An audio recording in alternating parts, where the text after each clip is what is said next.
Going on a national tour shortly through the Prophecy Club, and it'll be in, I forgot what she said, about 12 states or 10 states or whatever it is, all over the country anyway, as part of the Prophecy Club. And so this is kind of like a dress rehearsal for him. He's coming without any strings attached. Our foundation, our Watchman Foundation, is sponsoring this meeting, so there's no cost to you folks. But we will be taking a love offering for Fritz at the break. We're planning a break at 3:50. We'll have a 10-minute break, and then the last hour from 4 to 5. We hope to have some time for questions afterwards, and I'm sure after Fritz gets through, he's going to delve in a lot of areas that you won't hear people talking about in, quote, polite radio contexts and maybe even books. But Fritz digs it out and says it the way it is. So would you join me in welcoming Fritz Springmeyer? Thanks. Okay. Thank you, Jerry. For those of you who haven't met Jerry before, he's a great guy, and I encourage you to get to know him better. Before I start my talk, I wanted to say a few things. First, it's a real privilege to be here with you. And then next, I want to tell you that it's very important for you to feel part of what I've got to say today, because what I've got to say today will affect your life and your kids' lives and future generations' lives, if there are future generations. Also, I need to give you a warning before I give my talk. This is not going to be politically correct. But as a Christian in a country where it is politically correct for 330 congressmen over a period of 3 years to write 20,000 bad checks, and as a Christian in a nation where a high school in Florida tries to teach their high schoolers abstinence in sex if they're unmarried, and then gets sued by people like Planned Parenthood, while on the other side of the country there's a school district in LA that realizes there just might be a connection between all the free condoms they're passing out in their sex education classes and a high rate of teenage pregnancy. So what do? The politically correct thing, they teach a class in creative masturbation to their high schoolers. In a nation like this, as a Christian, I enjoy being politically correct, just a notch below catching AIDS.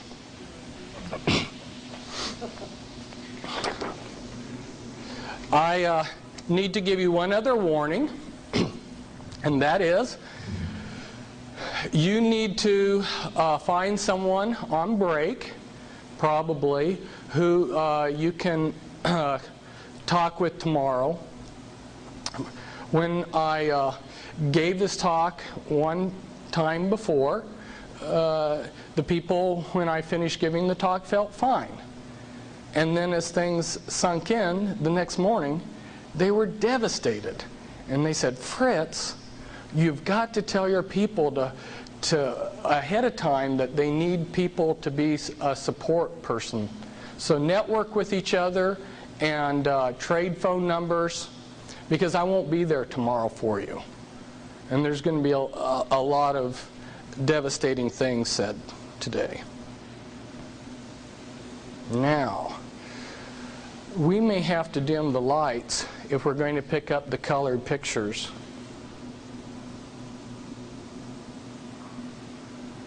And I'm concerned that some of these, we're not even picking up all of the... You can move it closer, Fritz, if you want. Yeah, we'd better. Otherwise, you're just going to miss out on too much. One left corner helps out another. Yeah. Okay. Now let's see. Are we close enough to pick it all up? Probably. See where they focus. Okay. Thanks. Wasn't a very good picture anyway. That's true. It's a transparency made off of a photocopy.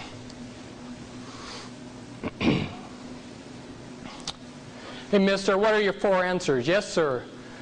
No, sir. No excuse, sir. And, sir, I do not understand. Those are the 4 answers that I was allowed to give at West Point. I entered West Point July 3rd, 1973. And the first 2 months there are called beast barracks. They break you down and they build you into the soldier that they want you to be. And I thought that this tearing down process was discipline when I was there. But the first 2 weeks that I was there, I ate in total same amount of food as what you would eat in a normal meal, and slept very little and did a lot of push-ups and running. Between my first and my second year at West Point, I went over to the Holy Lands, and it was right after the Yom Kippur War. And if there was ever a fantastic military victory, it was the Yom Kippur War. But I immediately saw that they hadn't won anything. They'd won this great military victory, but they hadn't gained anything from it. And the lunacy of fighting wars for our establishment politicians was very clear. And I did a double take on what I wanted to do with my life, because I realized that there was almost an endless number of young men that our country or our politicians, our world order, could have to use as cannon fodder, but that there were very few men who are willing to give their lives totally over to the Lord and to serve in the Lord's army. So I decided to take the one thing that I had learned at West Point, which was indicated by the 4 answers I gave you. If you were given an order, for instance myself, when I was given an order, I only thought in terms of, how do I get this done? I didn't question the order. I didn't ask, should I do this? And if you didn't get the job done, you were given the answer, no excuse, sir. So you learned responsibility and obedience. And I took that one valuable lesson that I had learned at West Point and decided to apply it to my life. So when I resigned in my second year, I was determined to do the Lord's will, no matter how silly that was, no matter what it was that the Lord wanted me to do, I was going to follow through and do it with the same determination that I had followed out orders at West Point. Now, if we start to look for God, where do we begin? In the beginning was the Word, and the Word was with God, and the Word was God. In the beginning was a symbol, and the symbol was with God, and the symbol was God. We use symbols to design, to communicate, to observe our world. The symbols that we use are what elevate us above animals. They allow us to design things. For instance, this is just a sample that I thought was interesting. I had a friend who had been in the Illuminati, and he was murdered this year. But off of the top of his head, he, from his photographic memory, he said that the tetragrammaton equaled this formula for DNA. And I'm not saying that it does or doesn't. I thought it was an interesting use of symbols, because God has allowed himself to be represented by a symbol, a set of symbols, the tetragrammaton. And also Christ said, I am the Alpha, the beginning symbol, and I am the Omega, the ending symbol. Symbols are very important. In fact, from what I have discovered in Satan's bag of tricks, if he just uses the one tool alone of manipulation of symbols, he has enough power to control our lives. So we're going to deal with symbols. So now we're looking for God, which is a term, the symbols represented by God. And as we begin our search for God, our first choice here, if we decide that there are no gods, then we have placed ourselves in the position of atheists or secularists, and some of the Buddhists. But if we decide that there are gods, then we have a choice between many gods or one God. If we decide that there are many gods, we have gotten off here in what's known as polytheism, which is seen in Mormonism, Hinduism, the New Age movement, Roman and Greek mythology. If we decide that there's one God, we've got a choice then to make. Is this God identified with the universe, or is he distinct from the universe? If he's identified with the universe, we have what's known as pantheism or panentheism, which is the same as in Buddhism and Christian Science and some other philosophies. But if we say he's distinct from the universe, then we come down and we have another choice to make. Is he finite, or is he an infinite God? If we decide that he's a finite God, we've placed ourselves in the position that the Watchtower Society placed themselves. There are a lot of little-known doctrines that the Jehovah's Witnesses have, and for the first half of their history, they promulgated a doctrine that Jehovah God is a finite being that lives in the Pleiades on the star Alcyon, and he sends messages to the earth that take about 8 days, and his messenger arrives to the governing body of the Jehovah's Witnesses, who are then God's sole channel, to make a direct quote there, God's sole channel of communication. But if we decide that he's infinite, we have a choice. He never does miracles, or he sometimes does miracles. If we decide that he never does miracles, we've put ourselves into the position of the rational thinkers called deists. Men like Thomas Jefferson and some of the others in the 18th century were rational thinkers like this. A lot of them, though, actually were closet occultists. And if we finally come down here that this infinite God sometimes does miracles, we've placed ourselves into the faith that Abraham had, and is also seen by Islam and some types of Judaism, and your mainstream Christianity. So where do we go for truth? How do we know what is the true way? Well, as we begin our search, you remember back in the beginning there were 2 trees in the garden. There was the tree of the knowledge of good and evil, and then there was the tree of life. The tree of the knowledge of good and evil, if you look into the scriptures and study them out, you'll find that that's worldly knowledge. It's knowledge of what's right and wrong, including philosophy. It's the letter of the law of God and dead religion based on compliance to the dead letter of the law. It's man-made compliance to law and man-made changes in outward behavior. It's a focus on ourself. And when we focus on ourself, then we end up either becoming lascivious, where we just indulge ourselves, or we end up with a problem that's prevalent in a lot of Christianity, where we have self-righteousness. It also includes a false trust that worldly philosophy and other fruit of the tree of the knowledge of good and evil will expose Satan.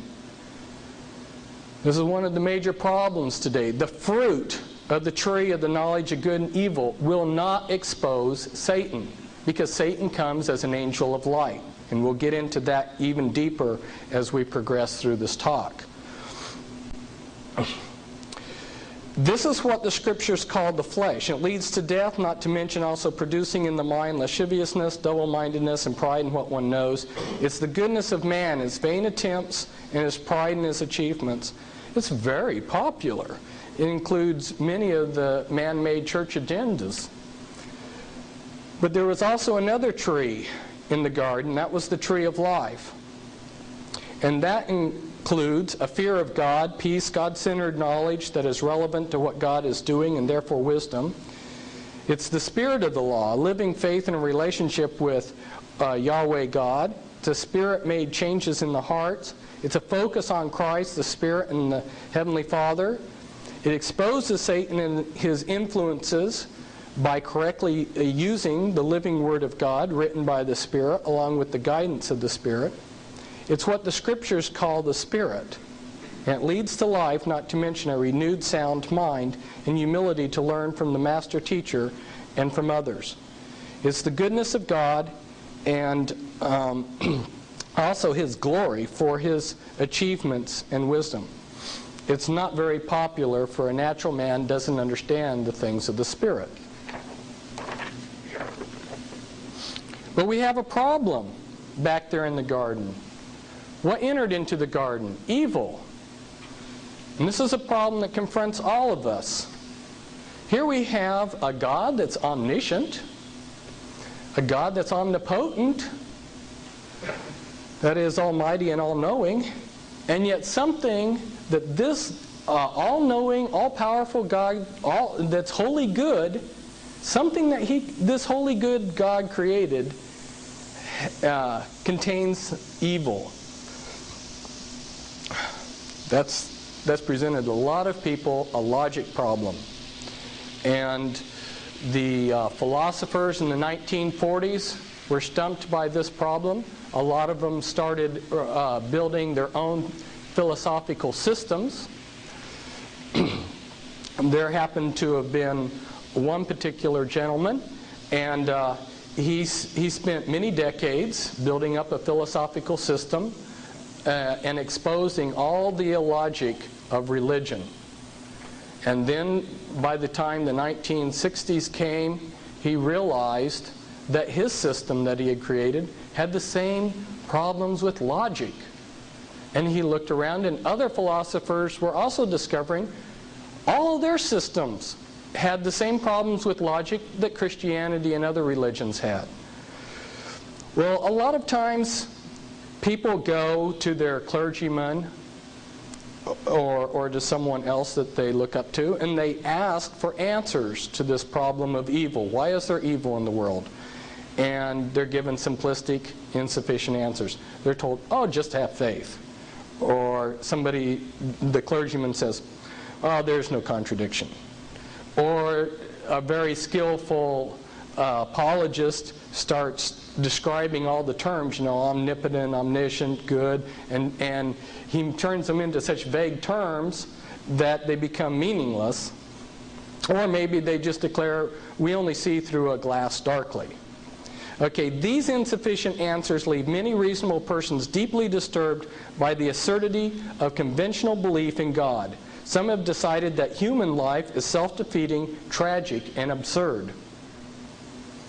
But a better answer, and I will give those in a minute, but what's interesting is the philosopher that I was describing, who is from Boston, who taught there at the university, here he had spent all these decades writing a book to tear apart Christianity, and he realized that his own philosophical system had the same problems, so he spent the next decade writing another book showing how Christianity and other religions, it wasn't that he had become a Christian,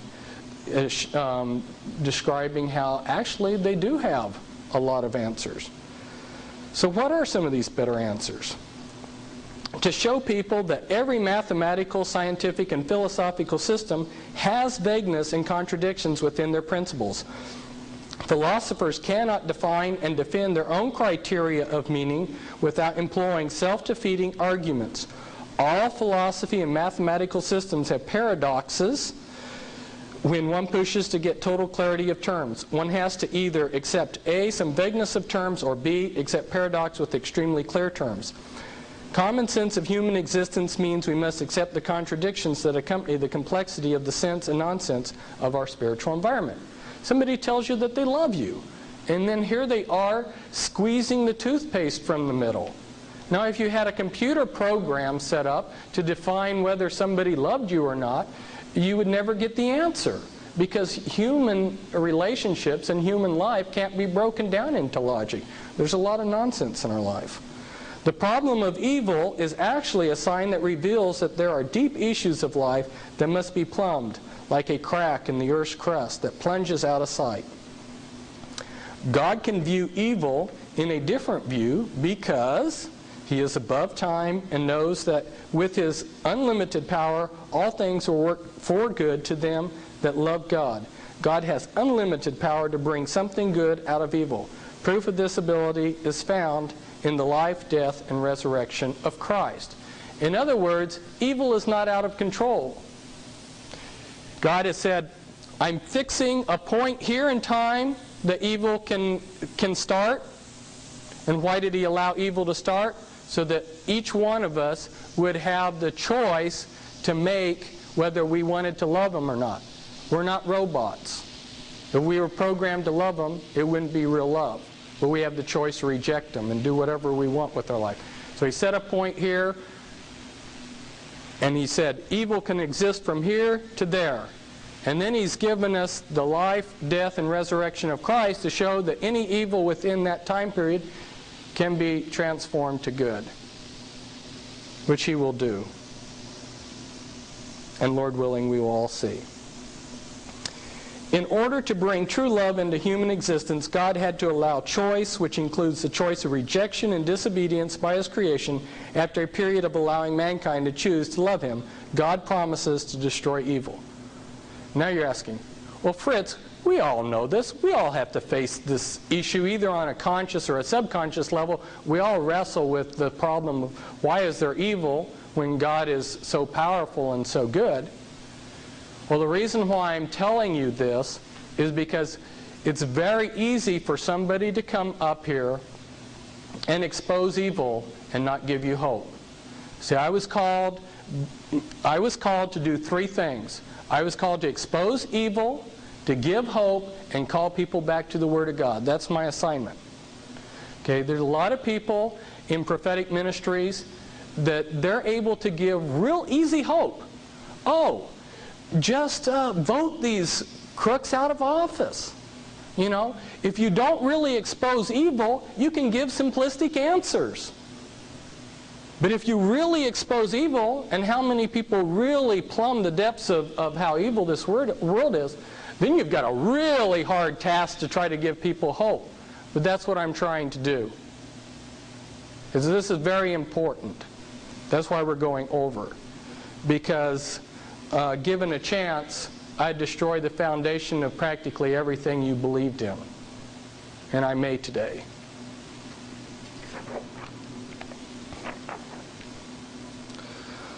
Satan uses trauma as a vehicle to program into us a lie.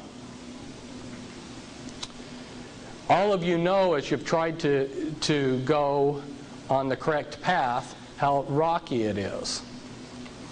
First, a trauma is applied to our life.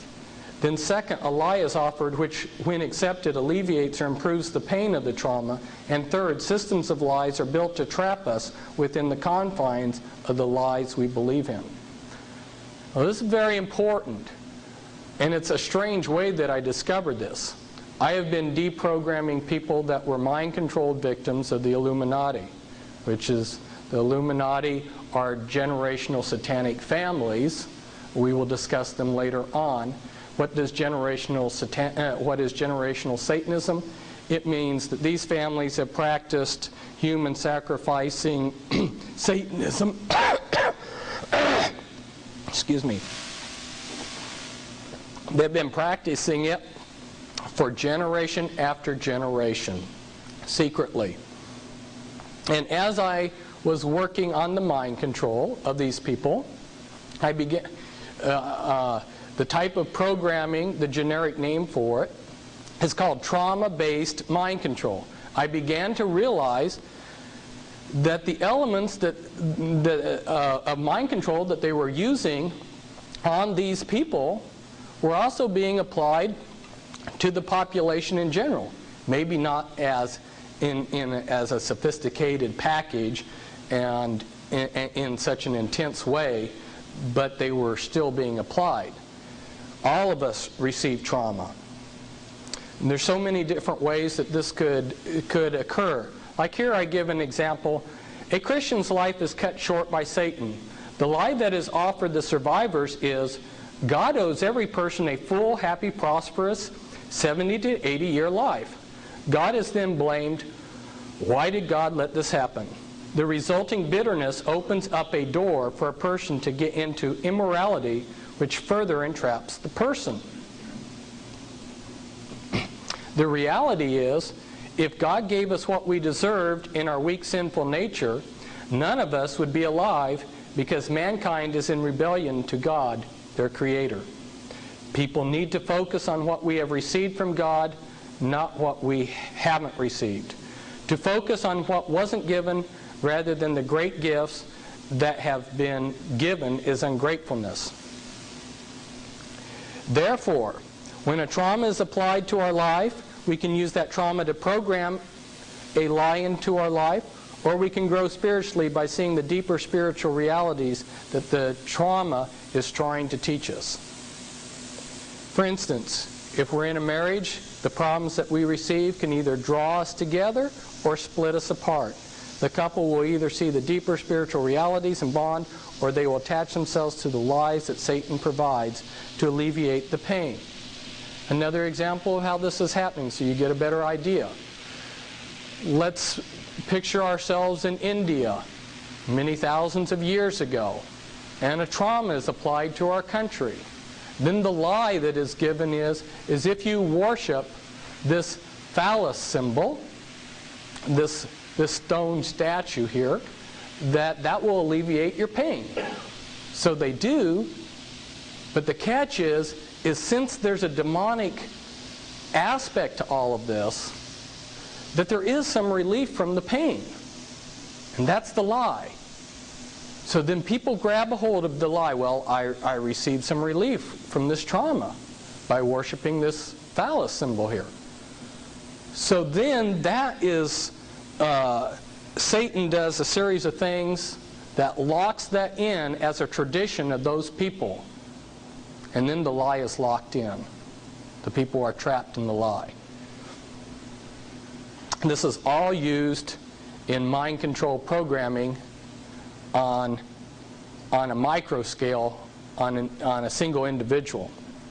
What I'm going to be covering today is material that's in a number of my books.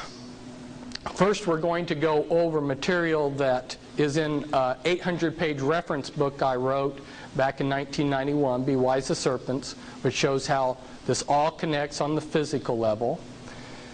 And I will also later be getting into the mind control, and there are 2 books back there which I've co-authored. The most important one for you as an introduction to the subject is Volume 2, The Illuminati Formula Used to Create an Undetectable Total Mind-Controlled Slave. And we'll be getting to that topic later on. And before we do, we will also cover material covered in another book of mine entitled The Top 13 Illuminati Bloodlines.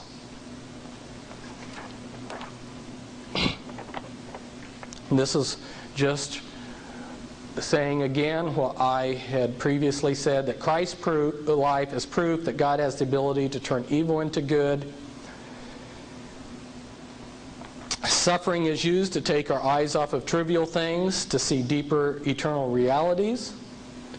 And the scriptures tell us that it will develop faith, virtue, knowledge, self-control, endurance, godliness, brotherly kindness, love. In other words, the suffering from evil we want to escape is the soil that God plants us in order that we would grow into the godly people He wants us to be. But the God of all grace, who hath called us unto His eternal glory by Christ Jesus, after ye have suffered a while, make you perfect, establish, strengthen, and settle you.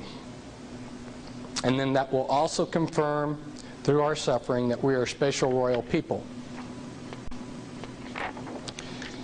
And this is Paul at the Areopagus in Athens, where he confronted the philosophers of his day, and he noticed that they had a statue to an unknown god. And you can read about how Paul approached the philosophers of the ancient world. And here he is again. There you can see the Acropolis in the background. He says, I've come to tell you about the unknown God. The rabbis in Jesus' day were very learned men. They were sort of like if you took a congressman and a chief justice of the Supreme Court and several other things and wrapped them into one.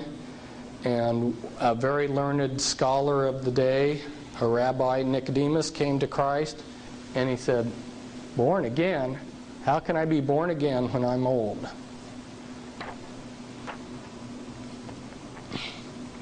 Now remember, we talked about going to the tree of life for knowledge. The Spirit of God revealed to me that there's certain principles that allow paradise to function. These are the elements of God's paradise.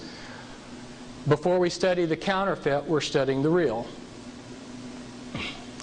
God gave me some confirmation on this revelation. There were two other Christian brothers who independently received the same revelation. And then when we examine Scripture, there's some Scripture that also back this up. But I'm not submitting this to you as a new doctrine, but just as a way to help you understand better how things operate in the perfect setting that God would have them operate. I discovered via the Spirit's revelation that the attributes of God are what sustain the universe. Justice, God's order, equity, truth, life, and true love forms the base of this. And interestingly, there's a number of other interesting things to this, is I discovered that when we go in and look at how we define God, we'll find those attributes being what make up the New Jerusalem. So the basic building block of paradise is a cube shape, which is stable. It has certain attributes to it. And you'll see some of the other things here that I've added that I won't go into. Another interesting aspect is that God protects this. If you go to Ephesians 6 and you look at the armor of God, the helmet of salvation protects eternal life. The breastplate of righteousness protects God's justice and equity. The belt of truth, which is pulling things together, a girdle there, is protecting God's order of things, which also includes His authority and authority covering. And then your shield of faith is protecting true love. True love believes all things. And then your sword of the Spirit is protecting truth. So the armor that God gives is protecting these elements that sustain paradise. Now this is important to understand this concept, because now I'm going to show you how it's been corrupted. This was also given by revelation, and is also confirmed by some other brothers. But then it also got confirmation from a real interesting source. Besides my brothers in Christ, a man named Norman Dodd, who was placed in charge of the Reese Committee in 1953. He was the chief investigator. The Reese Committee was assigned by Congress, and they were hoping that they wouldn't do a very thorough job, to investigate the un-American activities of the foundations. Norman Dodd had spent his entire life rubbing shoulders with the movers and shakers of the world. He had been a banker. He had been in and out of a lot of the types of activities that the world's elite are involved in. And they thought that he was one of them, which is one reason why they would visit so freely with him. But he wasn't. And in rubbing shoulders with these people, he came to discover that they knew exactly how to run the world. And I've also discovered that too. I have worked with a lot of high-level people that have defected to Christianity out of the Illuminati, and I've done years of research, and one of the things that I've discovered is they've given us only the crumbs of what they know, and if they wanted to run the world perfectly according to this model, they have all the formulas, they know how to do it. But they're manipulating this world system for their own benefit. Now, Norman Dodd discovered that the shape of the world system that was set up was this double pyramid, double tetrahedron, and he discovered that there were 6 things that made up this world system. In fact, his life was threatened when he showed one of the elite this model. So there must be something true. When he showed this to Alexander Sachs said, I got to get out of here, because if I stay and listen to you, your life's gone. You've got order, which is represented by the state, wisdom, which is value, equity as seen in the marketplace, justice by the courts, wealth, the prices. And here I've added to what Norman Dodd had by including health, which is a function of wealth and a possession, and then truth down here at the bottom, which is represented by church. And by manipulating these different elements of the world system, they are able to control the world. One example of the type of manipulation they do is they make people think that equity and justice are the same thing, and they distort what was a pyramid with a base of 4 points to a 3-pointed pyramid. They just play around with this model any which way. There's a lot of things, a lot of manipulation, and later on we'll probably get to the transparencies, which show some of the books where they even give the detailed formulas for how to run these different elements. If you go to the scriptures, there's a word that occurs, stoicheia, and Bible translators have thrown their hands up and said, we don't know what this means. If you go to the classical Greek writers, they use the word stoicheia to mean elements that make up something. And Apostle Paul warned us, and there's like 6 or 8 Bible verses that warn us against the elements of the world system. I believe, even though it hasn't been revealed before, that these are the elements, these are the components that we were being warned about by Apostle Paul. And he said, don't be deceived or taken in by these elements. Now, one of the things that I can do, had I the time, to go in and show you how each one of those elements is controlled.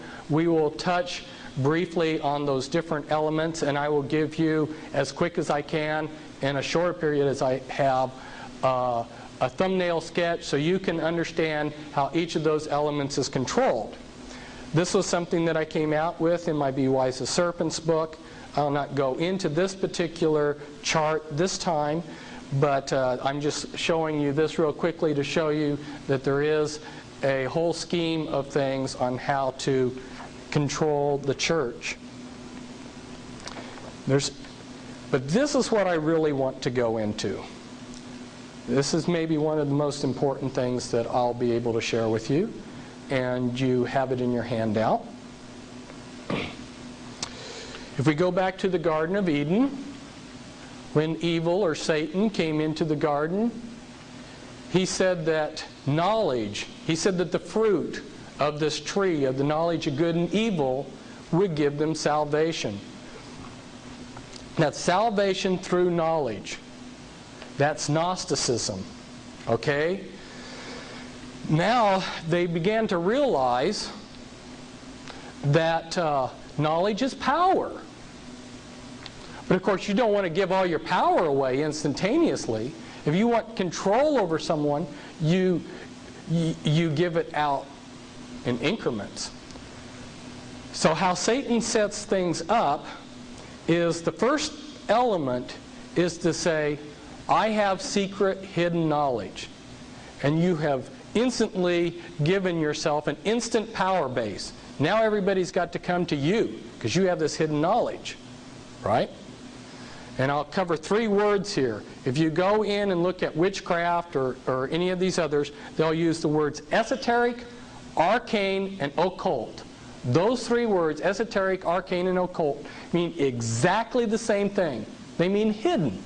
This is the hidden knowledge that Satan's whole world system of religion gives out to people. But they can't give away their power base. They've got to give it out in increments. So if you join the Masons, they give this out as you go through degrees. And as you progress through the degrees, you're given, they dish you out more and more incrementally.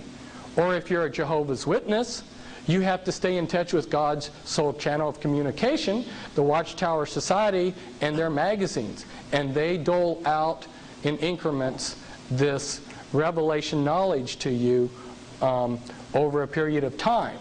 Or if you're in the charismatic movement, you're made dependent upon some great prophet that you can't leave him because he is God's source of knowledge to revelation knowledge to you, and they make you dependent upon that preacher alone.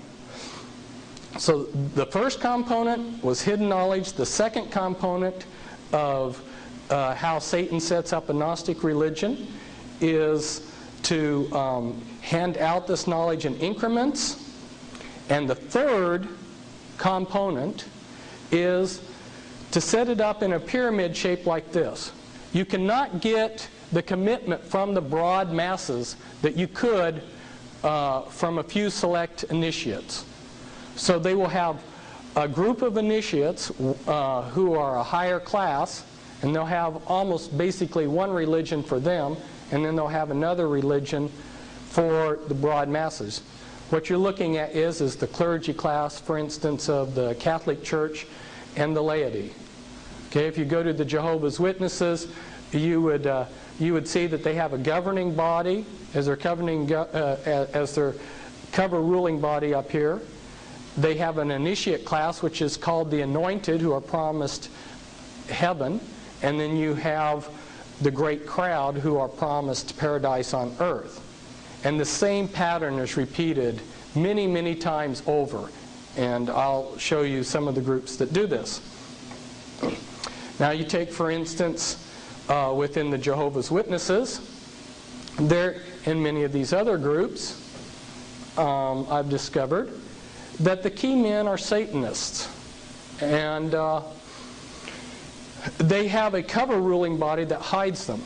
Now if we turn this pyramid, this Gnostic religion that we have just built here, and there's even a book, How to Create Your Own Religion. If you turn that on its side and make it into a piece of pie, now look at what we've got here. This is the perfect control mechanism. In the center of all these different religious bodies are Satanists that know each other, that are collaborating and working together. And this I've discovered is a fact. I'm giving you inside information there.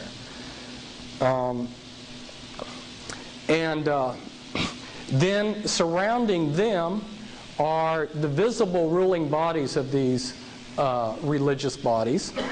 And then you have a priesthood within, or an initiate group within that religious group.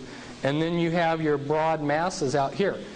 Perfect control mechanism. You have, like, let's say a Catholic out here, and they're fighting the Mormon out here, who's fighting the Jehovah's Witness out here.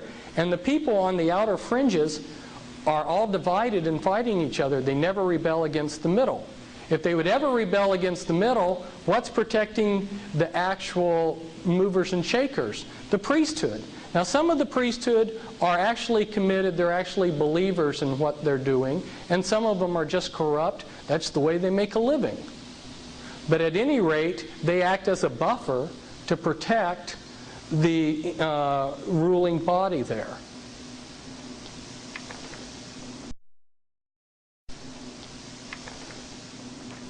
And this formula, which I got from the other side, by the way, can be seen in many different flavors. They realize that when you go into a restaurant, you want a menu of things to choose from. So if you want a Gnostic hierarchy that worships the sun, you can come over here and pick this. Or you want New Thought Christianity, you can come over here. All of these groups follow that pattern I just showed you. And my apologies to Baskin-Robbins, they have more than 31 flavors. Here's an example of what I'm talking about.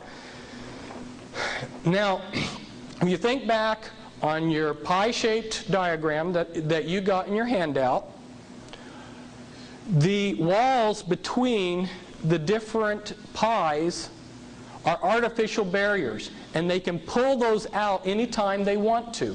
And every now and then you get a glimpse of them doing that. At the World Parliament of Religions, they had Hindus, Buddhists, Christians. Chuck Colson, who represents the Protestants, was there. You had all of these different religious groups there, commingling, worshiping together. So they can pull those artificial barriers out if they want. But they don't usually do it. But we're beginning to see more and more those artificial barriers come down. And this is an example of it. This is a Jewish rabbi who's a Catholic priest, and he's getting the Jews to start worshiping Mary and some other things. So here we see in his group literature put out. There you see, like for instance, Father Herman Cohen, who's both Jewish and Catholic. Now, what's happened over the centuries, and this no longer is taking place because a lot of the artificial barriers have been taken out so that they can bring in their one world religion. But prior to about 1950, the way that they had set this up is that the Illuminati worked through front organizations. Those front organizations then covered themselves behind monotheistic religions.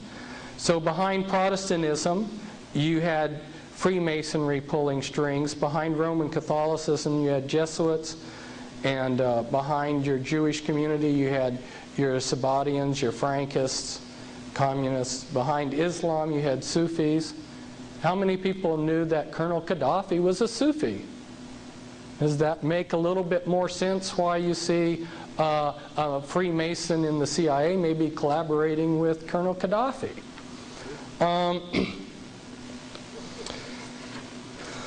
Now, another organizational principle that they have is if you could see their pyramid structure, you could tear it down.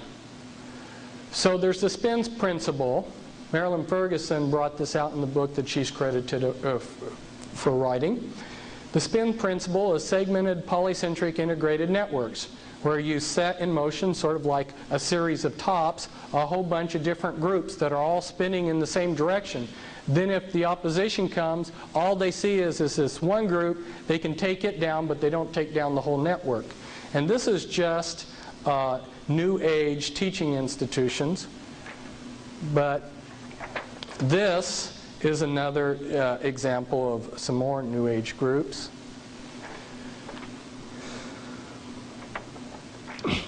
Now, I prepared a document packet in 1990, and it was to show people from their own documents that there was a conspiracy to bring in a New World Order, and nobody took me up on getting any of these packets.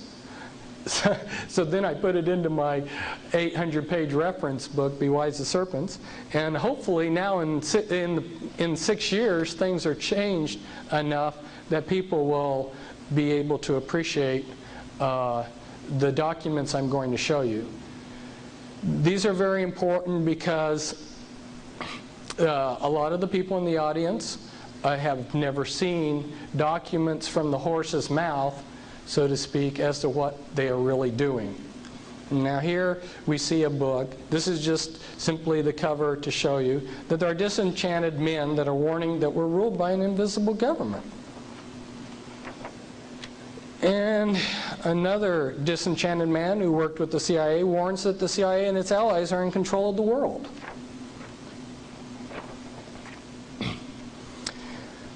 Now, because it was difficult for people to see the text, but I wanted to show you the whole page of what where I got the quote from.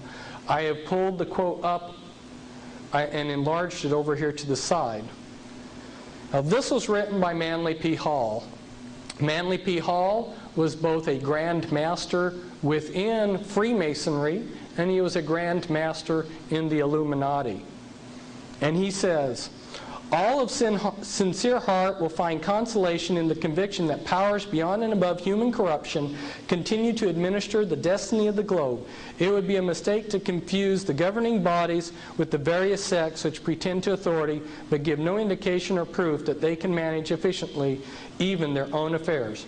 What was I telling you? That inner core of black in all of those pieces of pie that's secretly ruling? Now, Manly P. Hall knows who he's referring to here because he's part of that secret body. But of course, he speaks positively of it.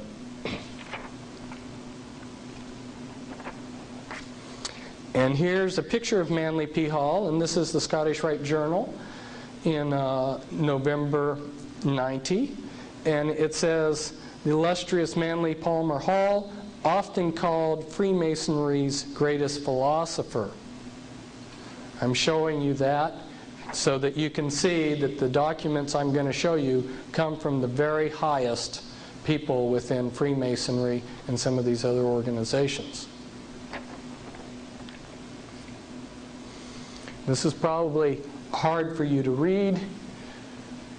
Alice Bailey was in charge of Lucius Trust, originally set up as Lucifer Trust, as most of you probably know.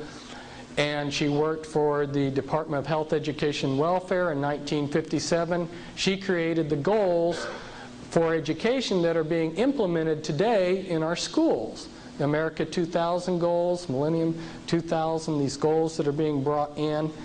And she was a leader within the New Age movement. She set up over 140 New Age groups, wrote prolifically.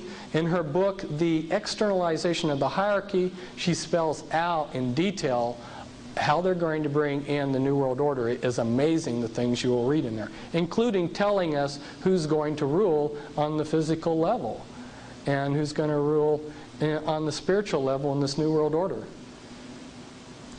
It's going to be Lucifer. And she says it right there.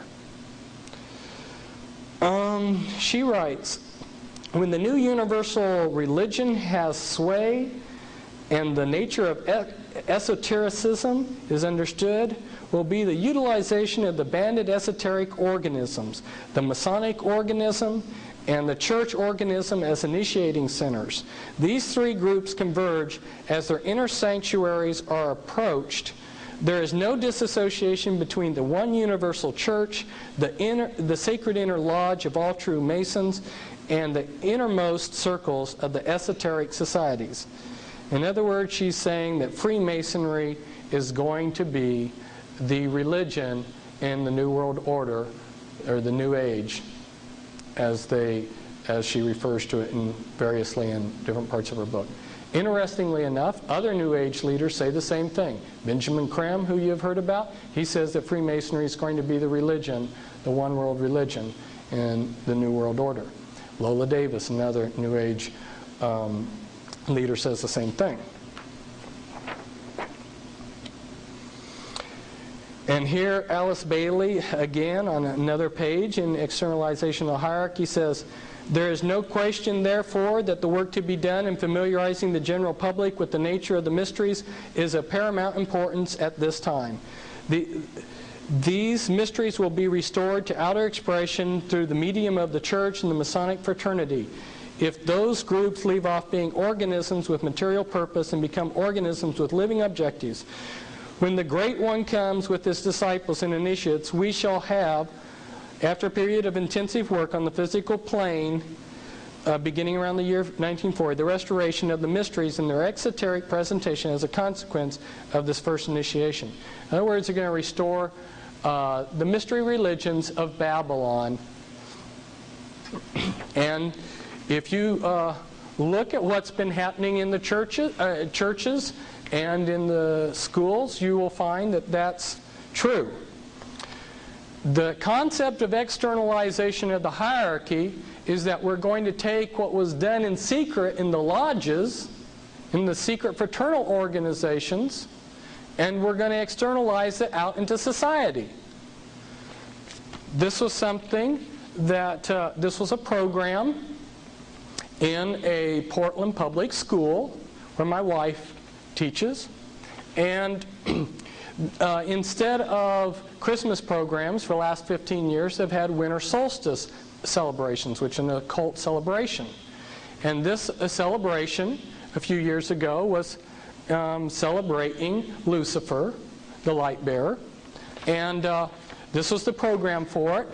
And during the play that the children put on for the parents that came, the children wore barcodes on their forehead. Some of the children had acceptable barcodes, and some had unacceptable barcodes.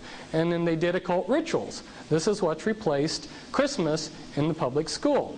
And I was using this on some of my talks, and I thought, well, I'll just send this to Tex Mars, who's another researcher. And he put this on the front page of his next newsletter.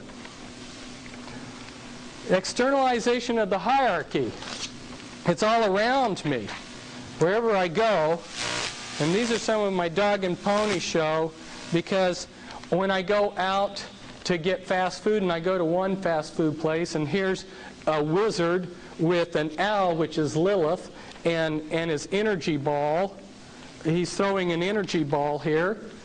And then I go down to the next fast food place down the street, and they're teaching you how to hypnotize your parents on their sheet. And then I go down to the next fast food place, and they've got another similar looking wizard here, and it says fire and ice. Fire and ice are very important symbols for the occult when they're paired together. And I go into the laundromat, and this is hanging up. This is a lady, Elizabeth Clare Prophet, who channels demons, and she's having a meeting in the Portland Masonic Temple to find your twin flame and how to use spiritual energy.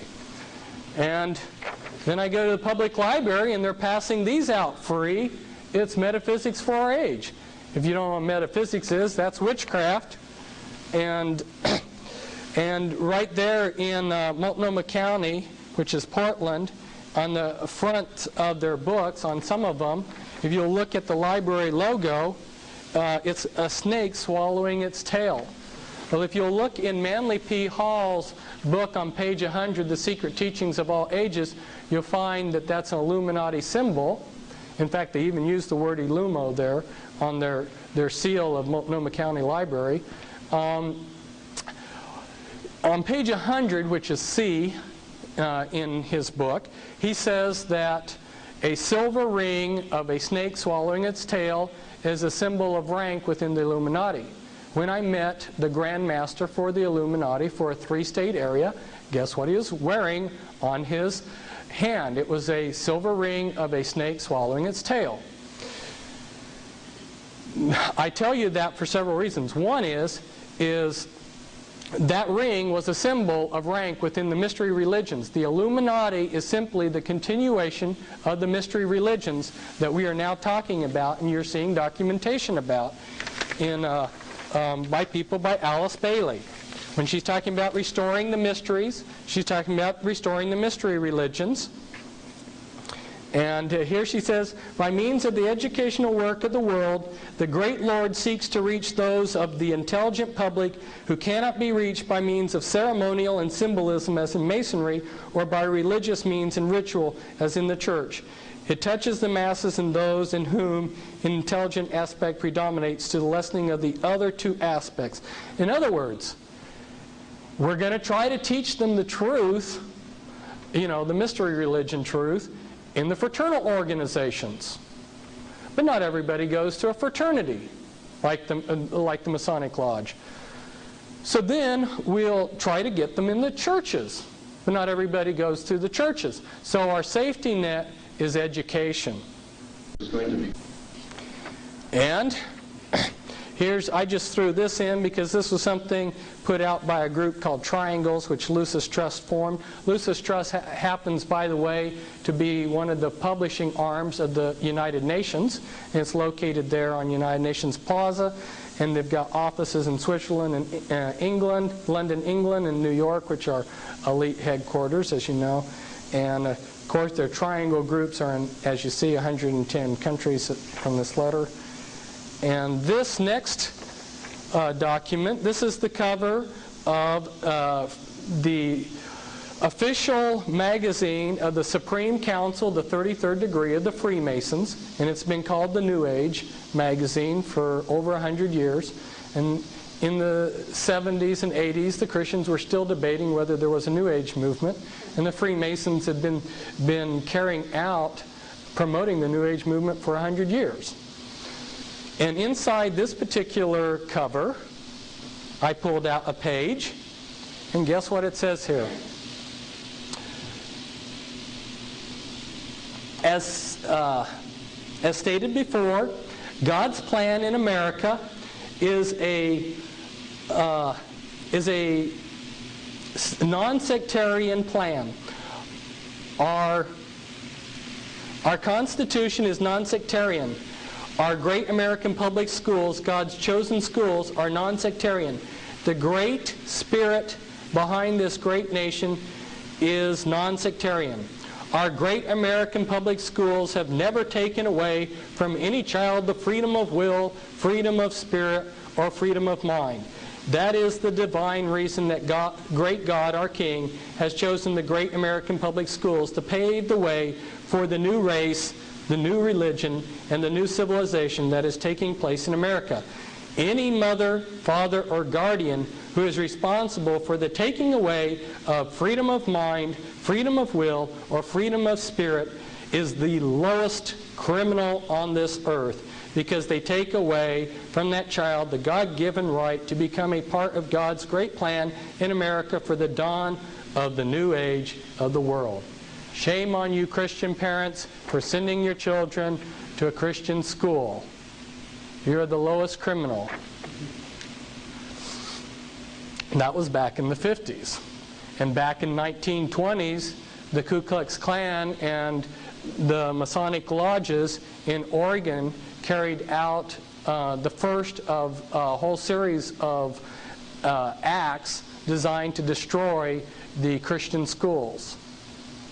If you wonder why this Christian schools, which used to be the foundation of schooling in this country, disappeared, look to the Freemasons and groups that they created like the Ku Klux Klan.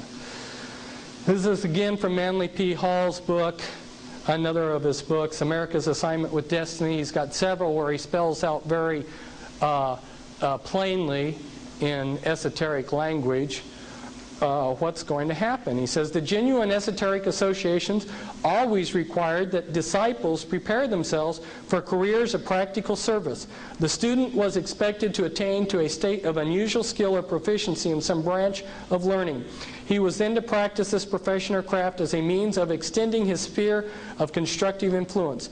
He was to teach through example, enriching his chosen vocation with the overtones of enlightened religious philosophy, thus gradually creating a significant zone of influence. He was available for whatever tasks the keepers of the great plan required. Okay, people who join Freemasonry, what are they being used for? To implement the plan to bring in a new race, a new world religion. And if you read in his books, you'll find out what this great plan is. It's the New World Order. So if you're in an esoteric organization like Freemasonry, that's what you're to be used for. And this is Alice Bailey. And Alice Bailey, by the way, was in co-masonry, or women's branches of Freemasonry. And she says, the three main channels through which the preparation for the New Age is going on might be regarded as the church, the Masonic fraternity, and the educational field. She says the Masonic movement will meet the need of those who can and should wield power. It is the custodian of the law, is the home of the mysteries, and the seat of initiation. It holds in its symbolism the ritual of deity, and the way of salvation is pictorial preserved in its work. The methods of deity are demonstrated in its temples, and under the all-seeing eye the work can go forward. It is a far more occult organization than can be realized, and is intended to be the training school for the coming advanced occultists. In its ceremonials lies hid the welding of the forces connected with the growth and life of the kingdoms of nature, and the unfoldment of the divine aspects in man, to make man divine, which was the lie in the Garden of Eden. So I might tell you that if it's gotten a little bit confusing here, I've said that Freemasonry now is the mystery religions, and I've said that the Illuminati are the mystery religions. Well, Freemasonry is the outer symbolism of those mystery religions. And if you're born into a generational satanic family of the Illuminati, they would actually, properly speaking, would be Luciferians, but I'll explain the difference later. Gnostic Luciferians. They would want you to go through Freemasonry so that you would learn the symbolism of the mystery religions.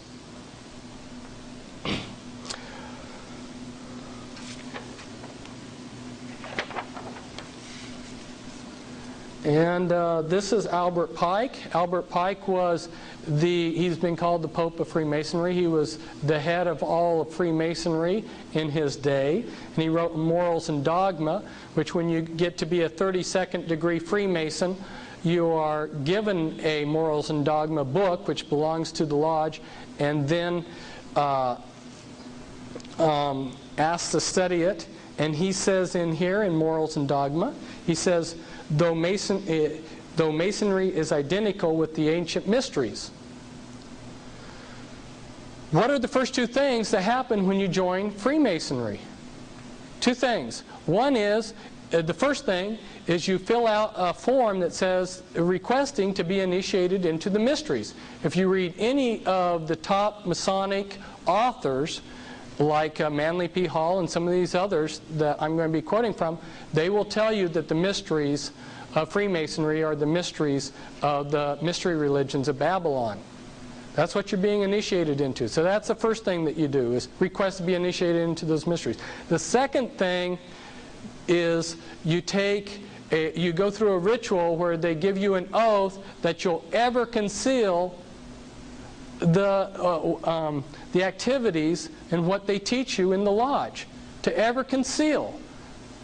Well, that means you're taking on oath of a gruesome death to deceive and lie about what goes on in the lodge.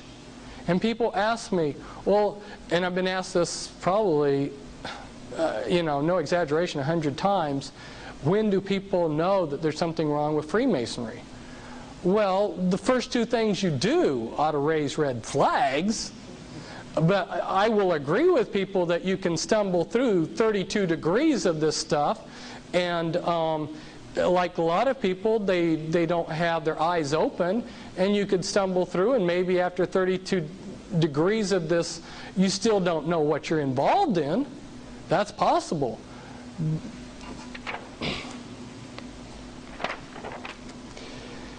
Now, you'll see that what I'm quoting here, I have these a little bit out of order, but you'll see in another transparency that this comes from the highest, what he says is on the authority of the highest level of Freemasonry. And in here he says, this is Clymer in Ancient Mystic Oriental Masonry, and he says, Obelisk and Freemasonry. According to our reading of history, the priesthoods of Belus or Baal in Assyria, of Osiris in Egypt, of Jehovah in Palestine, of Jupiter in Greece and Rome, of Ahura Mazda in Persia, or Brahma in India, and of two states in Britain were primitive secret societies who instructed and governed the primitive families and races.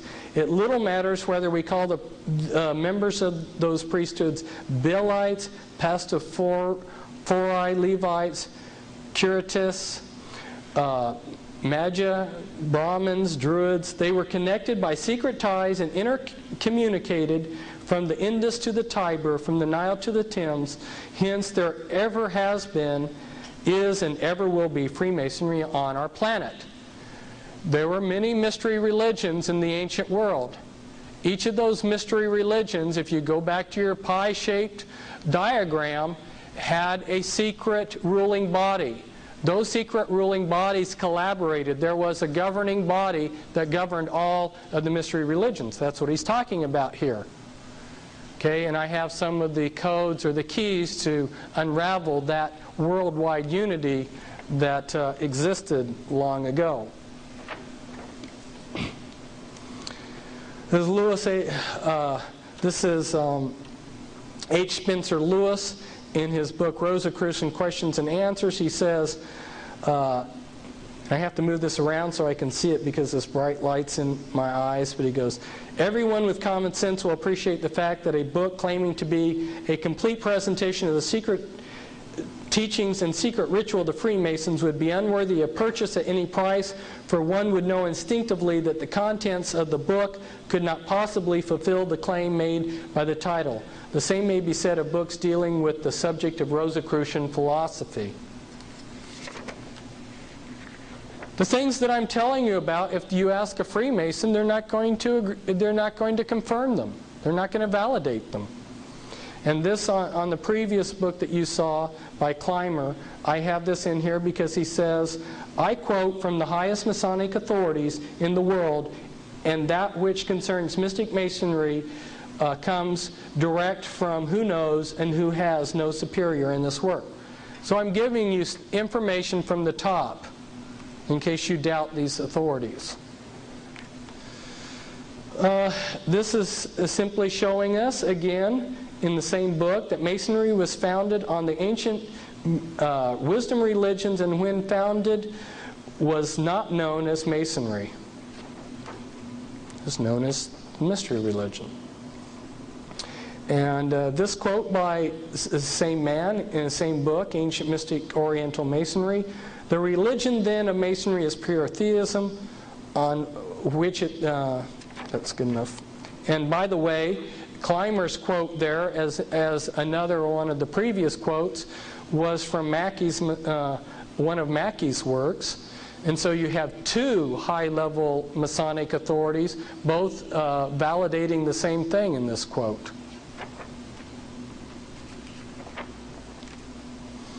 Here's another quote from, this is from Mackey's Masonic Jurisprudence, and found, Clymer is quoting Mackey's Masonic Jurisprudence. So broad is the religion of Masonry, and so carefully are all sectarian tenets excluded from the system, that the Christian, the Jew, and the Mohammedan, in all their numberless sects and divisions, may and do harmoniously combine in its moral and intellectual work with the Buddhist, the Parsi, the Confucian, and the worshipper of deity under every form. No wonder it's going to be the religion of the New World Order. And this quote here is just showing that Masonry is claimed to be the pagan mystery religions by Masons. And this is at the House of the Temple in Washington, D.C., not far from the White House. This is one of the rooms in there in the House of the Temple. There's another room further in this temple, which is much smaller, which has 13 chairs, which is one of the rooms that the Illuminati's Grand Druid Council meets in.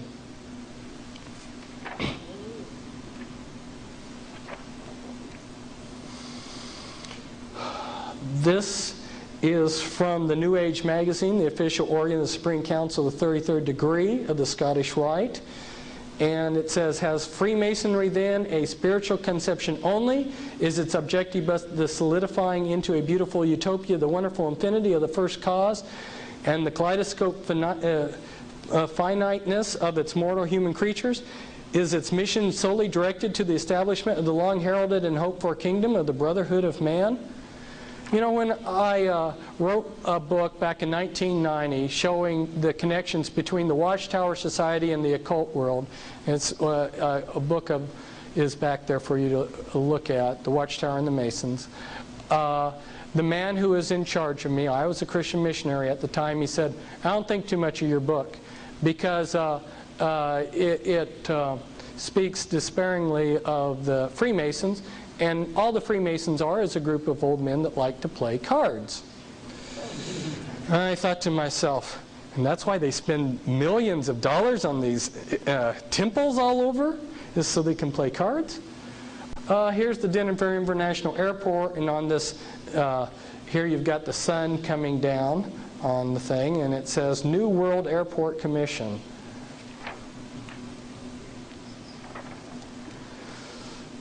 This is Manly P. Hall again. He says, when evaluating the esoteric groups, that would be like the Rosicrucians and Freemasons and Lucis Trust, etc., of this period, the most reliable guide is their acceptance of the responsibility of the Great Plan. I've already explained that's the plan to bring in the New World Order. Progress is not ordinarily for the advancement of the individual, but for the unfoldment of the universal project. The real esoteric schools still labor towards the goal of the world commonwealth, that's the United Nations, so to speak. The plan remains utopian, and the disciple advancing through the grades of a legitimate initiate system is being prepared not for personal emancipation, but as an instrument for the liberation of his fellow man. Now, I want to point out something to you about that word utopia. It's Greek for meaning nowhere land. That's what Satan holds out for his people, is a utopia, in contrast with God's paradise. Okay, now there's a big distinction between that cube-shaped model that I showed you and the double pyramid. What's the distinction? And this is a distinction that you need to catch.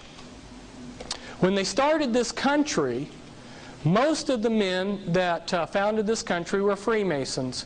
33 of the 35 signers of the Declaration of Independence were Freemasons. If you look at the Declaration of Independence, Thomas Jefferson, who was a member of the Illuminati, he wrote, "Nature's God."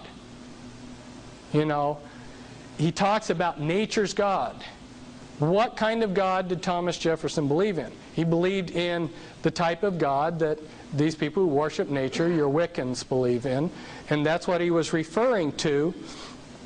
And the Constitution was constructed to be the carrot to bring us into this New World Order. It was to be the most perfect form of government that Satan's world system could construct, so other people would want to revolt. And they created this on purpose, this Constitution, so that like a thread in a garment, you could pull this thread and unravel it. Okay, it was intentionally created that way. But there were some very fundamental differences between our Constitution and God's paradise. And let me explain that, because it's why we're in a lot of trouble. If you'll go back and look, remember we talked about in that earlier diagram about God being the lawgiver and order. Remember, that was one of the elements of paradise, God being the lawgiver. When they set this country up, who did they make as the lawgiver? The legislature. So, where the Bible says homosexuality is a sin and wrong, that's the law, right? Homosexuality is wrong. That's the law of God. But by usurping the role of God and giving the role of God to man so that they can be the lawgiver, now in our country they can come along and they can debate whether homosexuality is good or bad. And if they decide that it's good, they can promote it however they want. See, that's a fundamental difference between paradise and the Constitution. Not that the Constitution doesn't have a lot of great things about it, but you have to understand it relates to the utopian concept that Satan has been promising the world. Now, this comes from a Masonic magazine, the Masonic Review, and it says, Masonry's greatness is not in the antiquity of its beginnings, neither in its conservatism, but rather in the fact that it has always been a leader of thought and action. I repeat, a comprehensive understanding of the history of Masonry leads us inevitably to the conclusion that not through conservatism has it most served the world, but rather through its spirit of unrest, its utter abhorrence of unnecessary restraint, its abiding love for the liberty, its unconquerable desire to progress away from the old to the new and better conditions. Whenever the conflict has been waged between the old and the new, between a narrow conservatism and real progress, our Masonic brethren have been found on the right side. Witness the members of St. Andrew's Lodge of the Green Dragon who threw the tea into Boston Harbor. I wish I had $1 for every time an American talked about the Boston Tea Party being a tax revolt against high taxes. What really happened? You can change history by just altering a few facts and a few details. What happened is that English Parliament drastically cut taxes. They drastically cut import taxes so that they were bare-bottom taxes. Now, the Freemasons of the time were smuggling illegal goods into the colonies.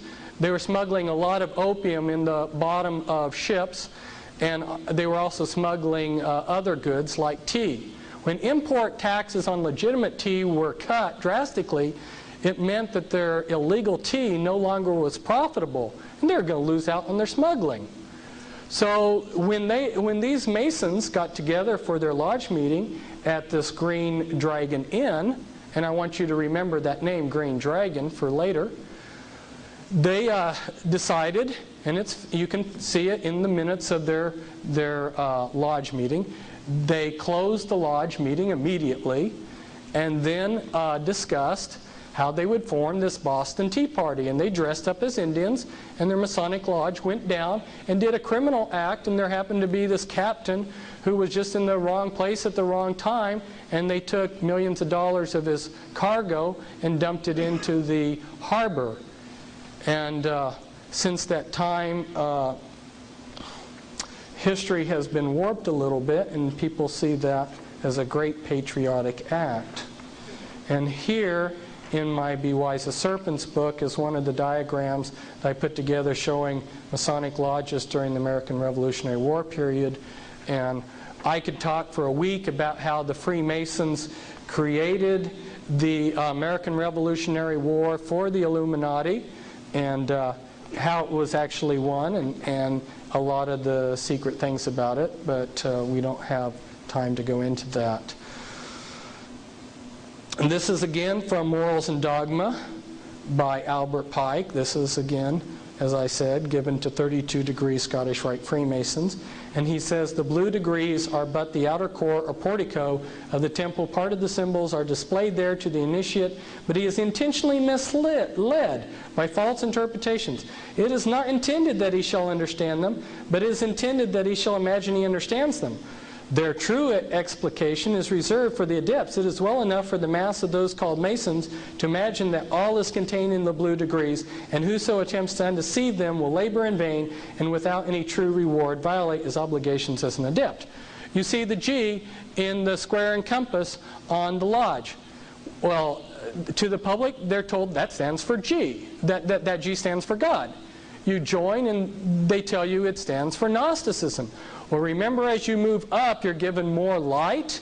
They dish this out in this initiate system, this hidden knowledge that they have. Well, when you get higher up, you find out that the G stands for the generative principle.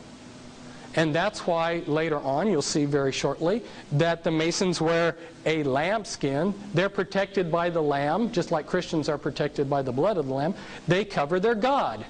which is the phallus. And they bury themselves under a hard phallus. Those are the obelisks that you see in our cemeteries. And when the president, who's a Mason, looks out of the White House, he can look at a large obelisk. If you go to India and ancient Egypt, they worshipped the phallus. Right? They were traumatized, and through this demonic traumatization, they thought if they worshiped phalluses, that would relieve them, that would bring them benefits, and they're all over our country. And the president looks out of the White House and he sees the Washington Monument, and I wouldn't want to be buried under something like that.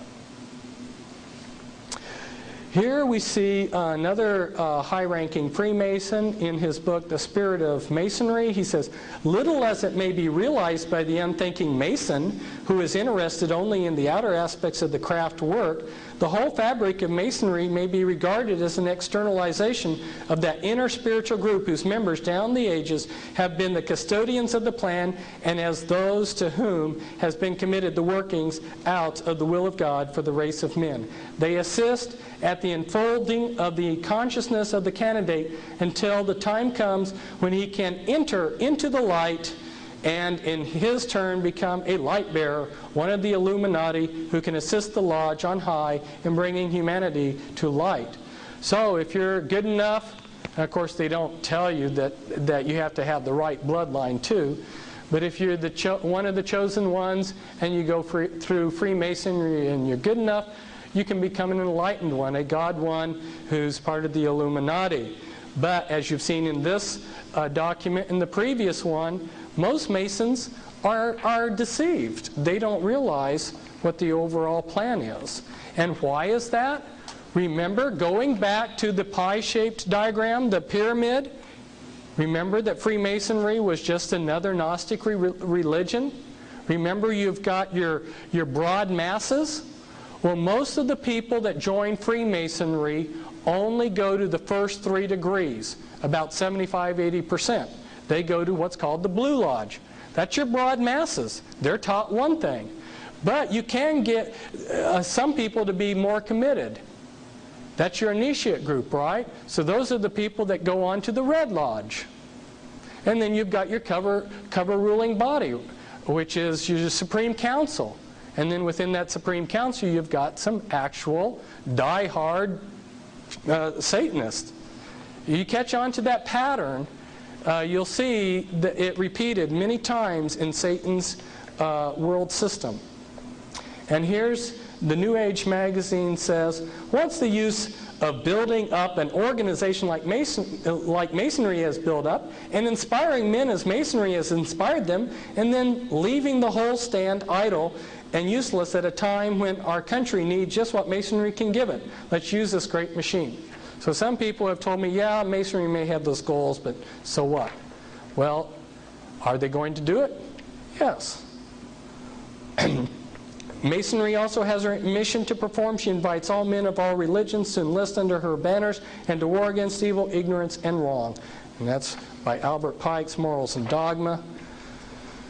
This is externalization of the hierarchy. Years ago, I said that the war which may follow this one would be waged in the field of the world religions. Such a war will not work out, however, in a similar period of extreme carnage and blood. It will be fought largely with mental weapons and in the world of thought. It will involve also the emotional realm from the standpoint of idealistic fanaticism.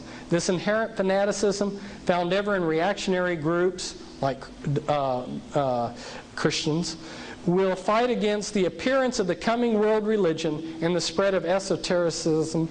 The coming struggle will emerge within the churches themselves.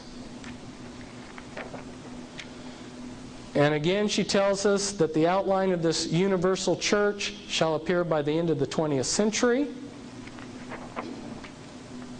And here's from the New Age magazine again, where they say Freemasonry is a world power. How much of a world power? In 93 in my newsletters, in one of them I published a list of several hundred high-ranking Vatican officials who are high-ranking Freemasons, and I gave their secret Masonic initiation dates and numbers. And that's just a little bit part of the list. In the previous document, that transparency, he was talking about a war between Freemasonry and the Catholic Church. Well, that's long over. If you'll look at what's been happening, there's been all types of cooperation between the Catholic Church and Freemasonry since the 60s. In fact, this is kind of interesting. Here's a Catholic Church, and it has the Illuminati triangle and all-seeing eye in it. These people are everywhere. The Freemasons, I have tried to expose how they've been operating in the world. They're constantly creating new organizations. There's approximately 800 fraternal organizations in the United States, and essentially all of those have been created by the Freemasons. Remember I talked about West Point? Well, I couldn't quite put my finger on what was wrong with West Point when I was there at the time, but I've later learned that it was a fraternity and all the elements of mind control were used there. So we're talking in this talk about fraternities, and later we're going to cover about mind control. And here are some of the groups that the Masons have created. And I know this is very difficult to read. I can't even read it myself. But you've got the Freemasons have been involved in the founding of the Boy Scouts, Kiwanis, Christian Science, the Watchtower Society, the Ku Klux Klan, Primitive Methodists, and etc. And it never ceases. Here real quickly for you are some of our presidents in their Masonic garb. George Washington, Andrew Johnson, William McKinley, William Howard Taft, Theodore Roosevelt, FDR, Truman, and Ronald Reagan. This bright orange tract, the reason why I set it out there, I didn't write it, but I've been asked for years to write a tract that would tell people what was going on. And as I went back and prayed about it and looked at historically how tracts have been written, one of the things that I noticed is that the things that appealed to the common people use symbolism. And you look at this symbolism on here, right there on the front, it says America Under Siege, American Peril, Explosive Exposés of the Treasonous Betrayal of America and Americans by Traitors in and out of the government.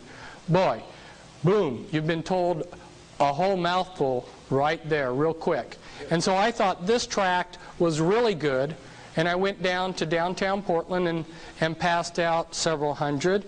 And the next day I had a SWAT team at my house wondering what kind of neo-Nazi I was. But you are welcome to take as many of these as you want to pass out, because that's why I got them. I was passing them out not because they sell a book, which is true, but because I thought that they would tell the common person very quickly that we're in a heap of trouble.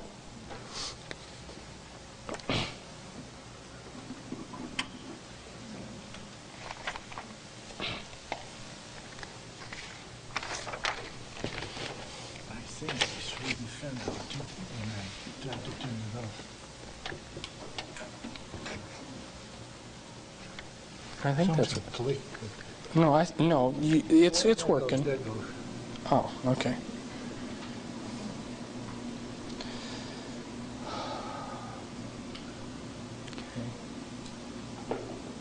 There, now we can see it. Okay. Now, last segment, I focused in on one particular point in history. Right now, I want to focus in again on one particular point in history. What I'm trying to do by doing that is use it as an example of the bigger picture, okay? And one of my favorite points in history that I've enjoyed studying was the Civil War. So I picked that as a point in time, and I'm going to discuss 3 people within that period of time. All of you, I'm sure, are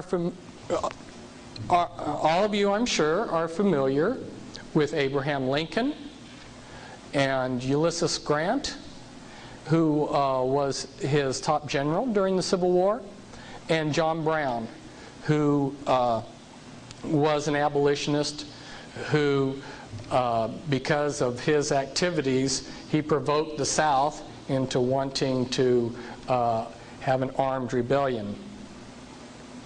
So we're going to focus in on these 3 men, and I think that will give you an example of how things have been going down through the years.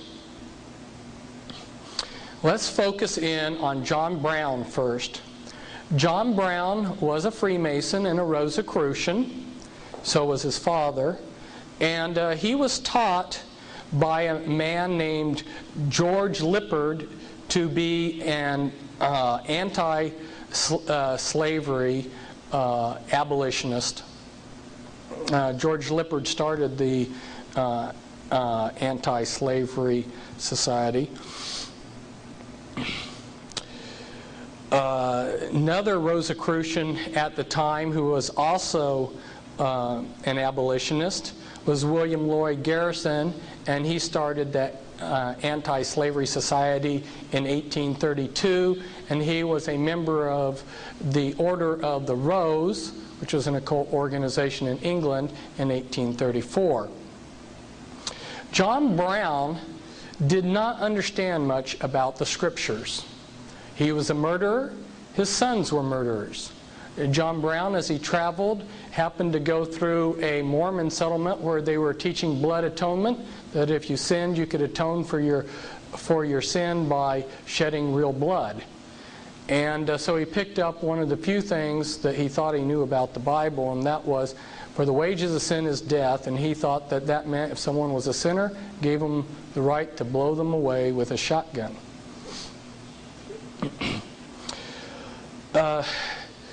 The Illuminati had decided that the United States was getting too big and too powerful and rich, that they needed to divide and conquer. There are a whole number of reasons as to why they decided to create the Civil War. One was just they love to be greedy, and war is a great opportunity to make all kinds of profit from the privateering and running drugs, because like during the Civil War, there was as great a drug problem with the population then as there is today, and morphine and things like this and opium were smuggled in, and great profits were made. So for a number of reasons, the Illuminati made their decision. There were some high-level meetings that were carried out that I could talk about, and then they had to have men to implement these decisions. There was a club called the Bird Club, which met in Boston in a hotel, and this Bird Club had a member called Senator Charles Sumner, who had gone over to Europe and met with Illuminati leaders, for instance Giuseppe Mazzini, and he came back with instructions for the Bird Club. Most of the men in the Bird Club were Unitarians. Some of you may be familiar with the Unitarian Church. Anyway, there was a Unitarian reverend named Higginson, and one named Parker, and another one named Stearns, who happened to have a lead pipe company, and if you know what drinking water that's filtered through lead does to you. And then there was another man, Garrett Smith. His father, Garrett Smith's father, had been a co-worker with John Jacob Astor I, who was an Illuminati kingpin who we'll discuss later. And Garrett Smith was a multimillionaire. And another one, a member, was Dr. Samuel Howe and Franklin Benjamin Sanborn. They reversed the name of Benjamin Franklin, who he is named after. These men were conspirators to run munitions and money to John Brown to carry out armed revolution. In fact, there were even somebody brought in who was a Jewish Freemason, Amschel Bondi, from Europe, who was a professional revolutionist who was active in several other revolutions that were started by the Masons later on. And he worked with John Brown to create an armed revolution. And what's interesting is that these men put on a front of being believers and pacifists, while at the same time were smuggling weapons. Now, the next person that I would like to talk about during that time period is Hiram Grant.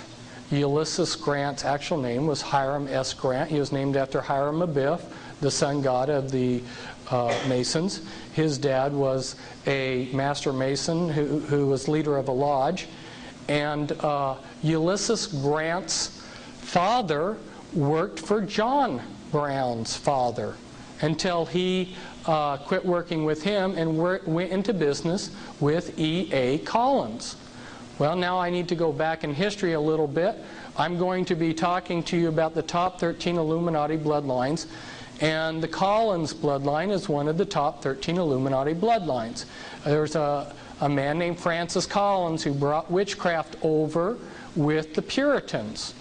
When the Pilgrims and the Puritans came over, there was large groups of witches that came over that set up congregations that were called Presbyterian and Congregational churches, but these later developed into groups like Unitarian churches. But at the time, in the colonies in that area in New England, they almost had what you would call a theocracy, and the state supported the church. And so if you wanted your church to receive money from the state, you had to be a member of the state church. So these Unitarian churches, or these witchcraft churches, of course didn't, they called themselves Puritan or Congregational churches. Later, the Unitarians separated when it was no longer financially beneficial to them, and created the Unitarian denomination and started Yale and Harvard. And they also then later merged with the Universalist Church. Well, Hiram was a very lazy, unkempt boy of no promise. And so his father, being well connected, because, by the way, I might mention that Hiram Grant's father was Jesse Root Grant, and you're familiar with the Root name, Elijah Root, those who study conspiracy. And Jesse Root Grant was of the Collins family. And being well connected, since Hiram showed no promise, they got him an appointment through their connections to West Point. When he got to West Point, they named him they gave him the name Ulysses after the Greek mythological character. Well, he came from the town of Georgetown, which barely had 1,000 people in that little village, and yet there were over 20 high-ranking generals within the Union Army that came out of that little town. There were 4 generals and 1 colonel in the Union Army before the Civil War started, and then they added to that 9 more generals from that little village alone. Had a lot of pull.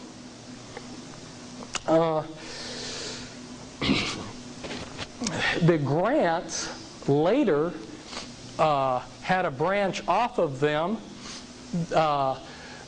These bloodlines are like trees. They branch out in many different directions. The Grants later branched into the Wheelers, and my co-author on 2 of my books was someone who came out of the Illuminati, and she was under their mind control, and her father was a Wheeler. And her great uncle, in other words, This man here, General Earl Grant Wheeler, he was a descendant of Hiram Ulysses Grant. And you will not hear very much about Earl Wheeler, but Earl Wheeler was in charge of the U.S. forces during the Vietnam War. And underneath him, or working with him, was McNamara, who was also a Illuminati Satanist. But interestingly, the Vietnam War, which was created by the Illuminati to create a drug culture in the United States, had their man, Earl Wheeler, sitting there as the head of the Joint Chiefs of Staff, and his brother, who was named Ulysses Grant Wheeler, his brother's son, Leo Wheeler, was on the west coast of the United States, helping bring in the drugs from Vietnam. Now, Ulysses Grant, he entered the U.S. Army when the Civil War started on April 23rd, 1861.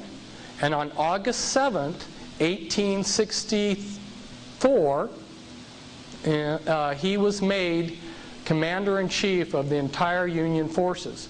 And then that was antedated back to May 17th, 1864.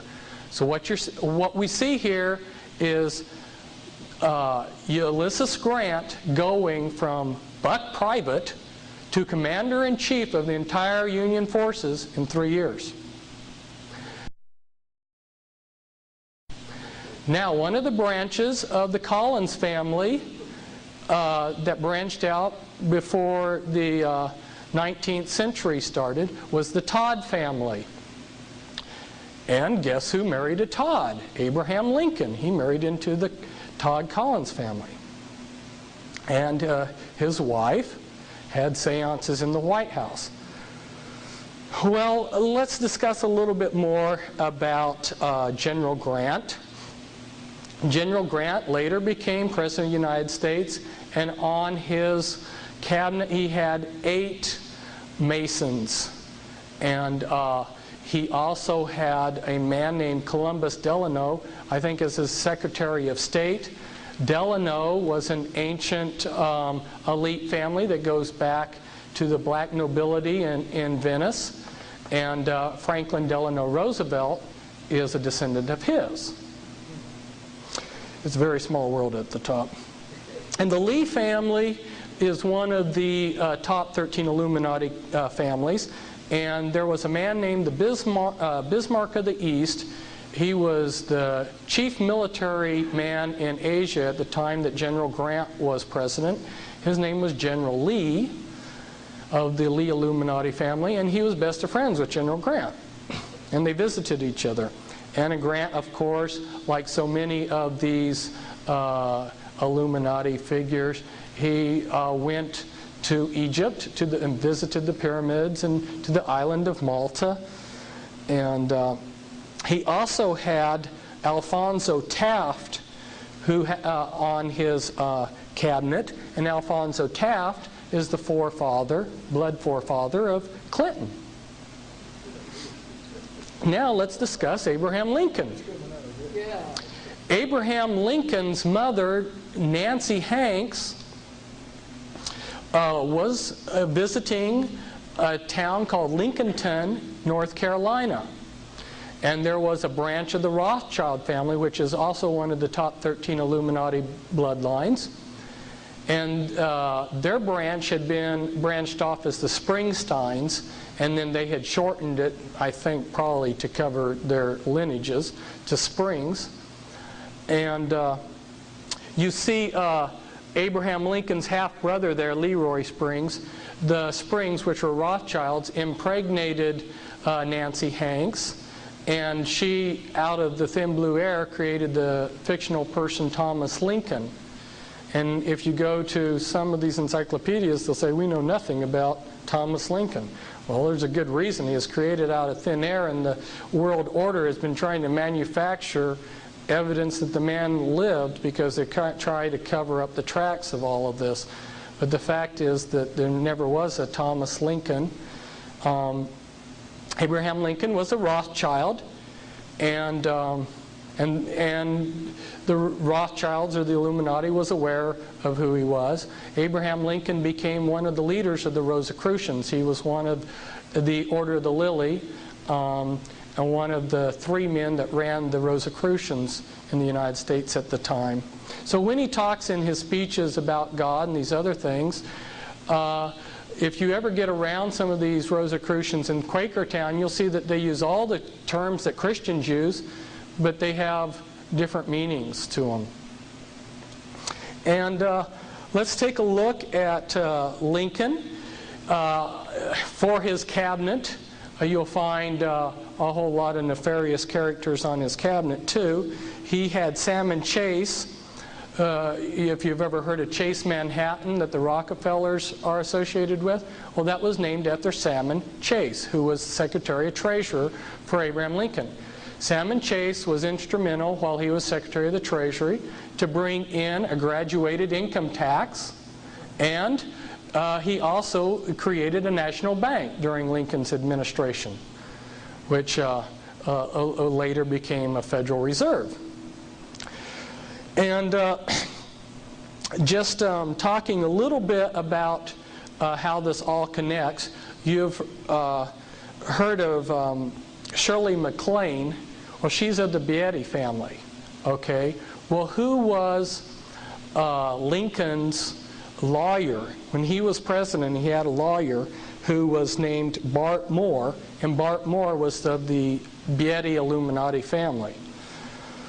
The cabinet of Abraham Lincoln was involved with a scam, involved with the Credit Mobilier, which ties back in with the Rothschilds and all these other people in Europe. Anyway, Lincoln's cabinet was caught in a scam where they were found to have cheated the taxpayers $23 million. Now, but our cabinets today are probably scamming worse. Lincoln had a secret liaison with King Leopold. And if you get into understanding the royalty in Europe, you'll find out that they're the 13th Illuminati bloodline. And he had twins. He had Ella and Emily, a pair of twins from the daughter of King Leopold. Now, as advisors to Grant, there was a man called Jonas Mills Bundy. And Jonas Mills Bundy was advisor to Grant, President Garfield, and Chester Arthur. Okay, well, who is Garfield? I mean, Garfield relates to all this too, because remember, we go back to John Brown and him being a Rosicrucian and everything. Well, Jonas Mills Bundy was of the Bundy Illuminati family, and he was these presidents' advisors, right? Well, Garfield was a descendant of a man named Hosea Ballou. Hosea Ballou was a high-ranking Freemason who went all throughout New England, and he should be a famous figure in American history because he did a lot, but you won't find him hardly anywhere. And you know, his presence is almost obliterated from history.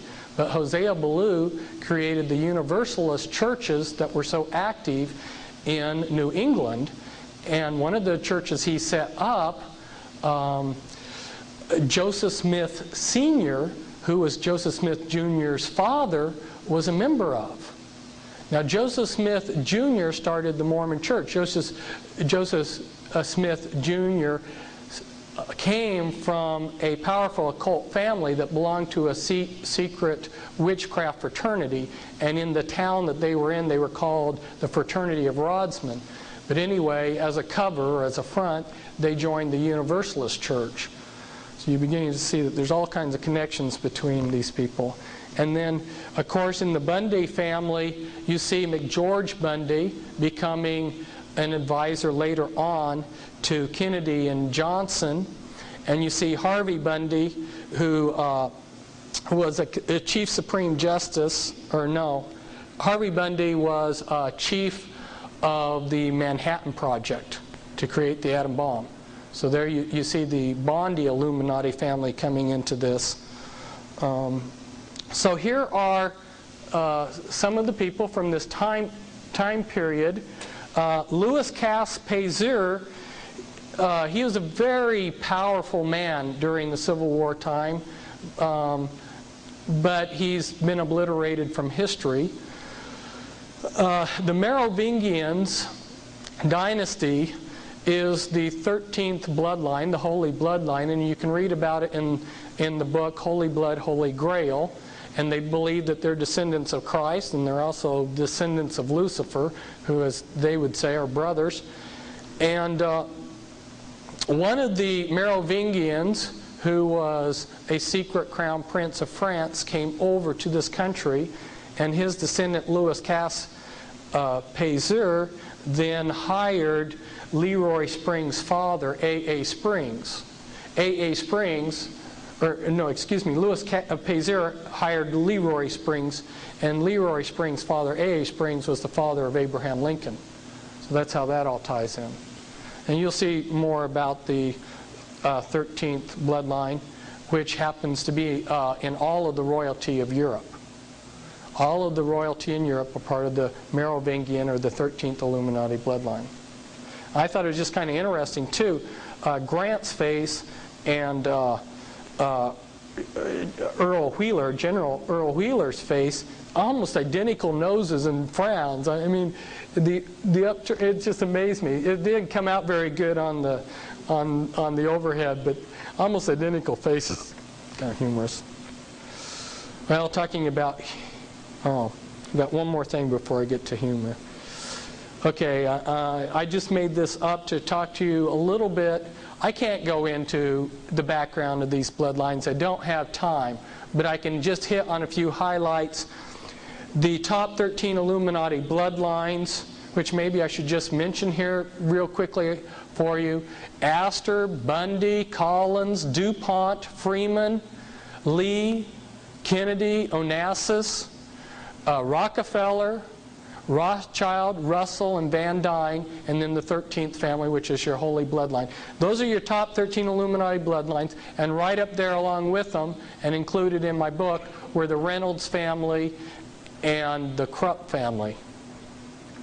And so if we look at these families, we'll see that they keep power and wealth by dynastic intermarriage. They maintain as low a profile as possible, and they use fronts for legitimacy. And these are some examples, the Collins and some of the blood that's gotten into them, and the Rothschilds. The Rothschilds have kept track of their genealogy. It goes all the way back to Nimrod, their secret genealogies. Now my co-author on my books, Cisco Wheeler, her father, Leo Wheeler, gave her a book of the Collins genealogy. At the time, she was trying to leave the Illuminati, and she stuck it into a fireplace. But for people like myself, we'd like to reverse history and get a hold of it. Well, these people, they're into fun and games, and they created their game here. Actual game, it's called Illuminati, and you get to do exactly what the Illuminati are doing in the world. The goal of the game is to take over and control the world. And they have all of these cards in the game that indicate the different things that you're to take over. And so I copied a few of the cards. Well, look at this. Morticians, mafia, fraternal orders, multinational oil companies, men in black, TV preachers, Hollywood, evil geniuses for a better tomorrow. These are the type of people that you have to take over to control the world. And wouldn't you know it, the Illuminati actually does. And if you're in the military, they have a lot of manuals. They have this manual for a handbook for chaplains, and if you get it, they tell you about religions that are recognized by the U.S. military. and there are a number of chapters devoted to different type of witchcraft groups. And one of these groups in there is the Church of Satan, which is recognized religion. In other words, if you're a priest in the Church of Satan, you're exempt in serving in the draft because you're a minister. Okay?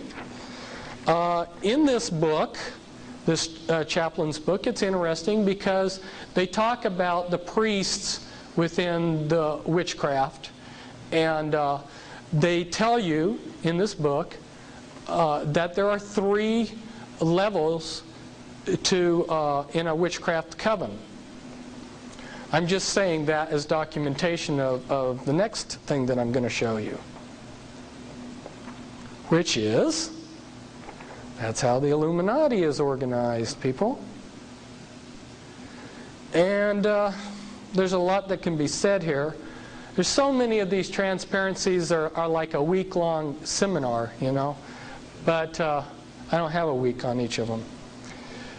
I've tried to condense down here to show you how the original reconfiguration of the mystery religions in 1776 had 13 lifetime positions in the Illuminati, but that was too weldy. It's too difficult to go through 13 positions. So they reconfigured it around the Civil War time, and you've got 2 levels, three components really that I should talk about. Isn't this very similar to the earlier pyramid that we showed? Remember? Where we had the broad masses and a clergy class and then secret ruling bodies? Very similar? Right? Yeah. The anarchy level. If you want to read about the anarchy level, I've got a book, Ezekiel 6:3, where I list hundreds and hundreds of witchcraft organizations and their addresses. I give hundreds of ritual sites all over the United States and Great Britain, and you can really bone up on it. And then I have a complete list of all the Illuminati standard rituals and a list of occult rituals, which every day of the year has something that could be celebrated by these people. So there's always an excuse to have some kind of witchcraft ceremony. They reconfigured things so that you've got an anarchy level and a hierarchy level. It's very good because the anarchy level is very confusing. The anarchy level are all these covens out there that have individual unique practices. None of them look related.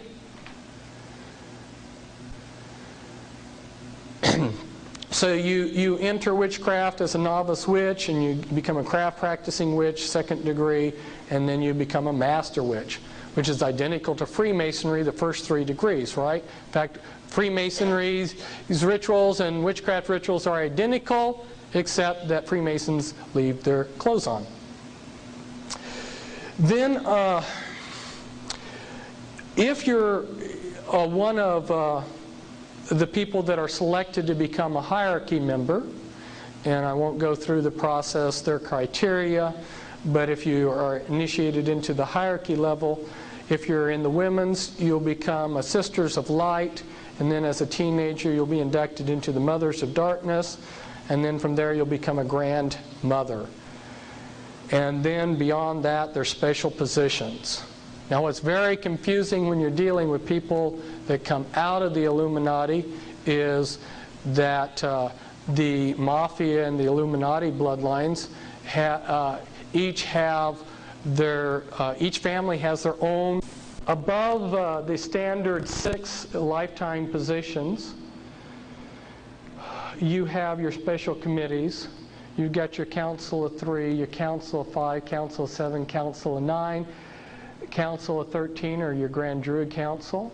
You've got your Committee of 300, your Committee of 500. They made a decision to go with 500 multinational corporations. Your Fortune 500 companies are equivalent to your Committee of 500.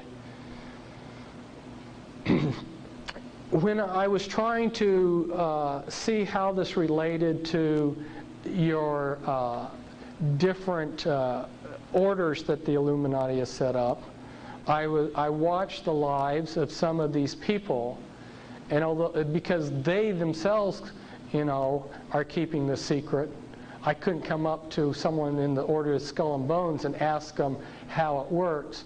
So I just studied their life and figured it out that way. And as I watched, I saw them go through basically about the same pattern as the system here, which first you'd be tapped to become a candidate in something like the Order of the Skull and Bones, which George Bush, by the way, is a member, as you know. And then your first position there is a knight. And then very soon, after your first year, you become a patriarch. And then from there you go into the leadership. Or if you watch some of these men, as they progress in life, see what I did was I said, well, I can't figure out what the levels are from looking outside in, but I can see chronologically how they advance. And chronologically, somebody's going to go up the ladder, right? You don't go down the ladder, you go up. So you just look chronologically at how these men are moving up, and you'll see that they'll join like the Council of Foreign Relations or the Royal Institute of International Affairs, and then from there they'll go to round table groups, and from there they'll go to the Pilgrim Society. Pilgrim Society is very seldom mentioned by conspiracy theorists, but it's far more powerful than the Council of Foreign Relations. And this is showing you some of the other relationships with some of these other things. The Illuminati itself, they are what's called Gnostics. They believe in a Babylonian dualism, but under their structure, or incorporated into their structure, is the Satanic Brotherhood. And within the Brotherhood, you'll find a three-tiered thing again. You got your Black Brotherhood, the Red Brotherhood, and as you go up, your Great White Brotherhood.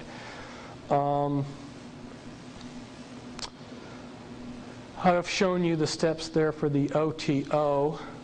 There's the Illuminati works through a lot of organizations, and when you understand the mind control later on, you'll understand better. There's so much to tell you, and it's so hard to explain because it has to be explained in steps. But later, I may be able to explain to you how somebody in the Illuminati can operate at all of these different levels.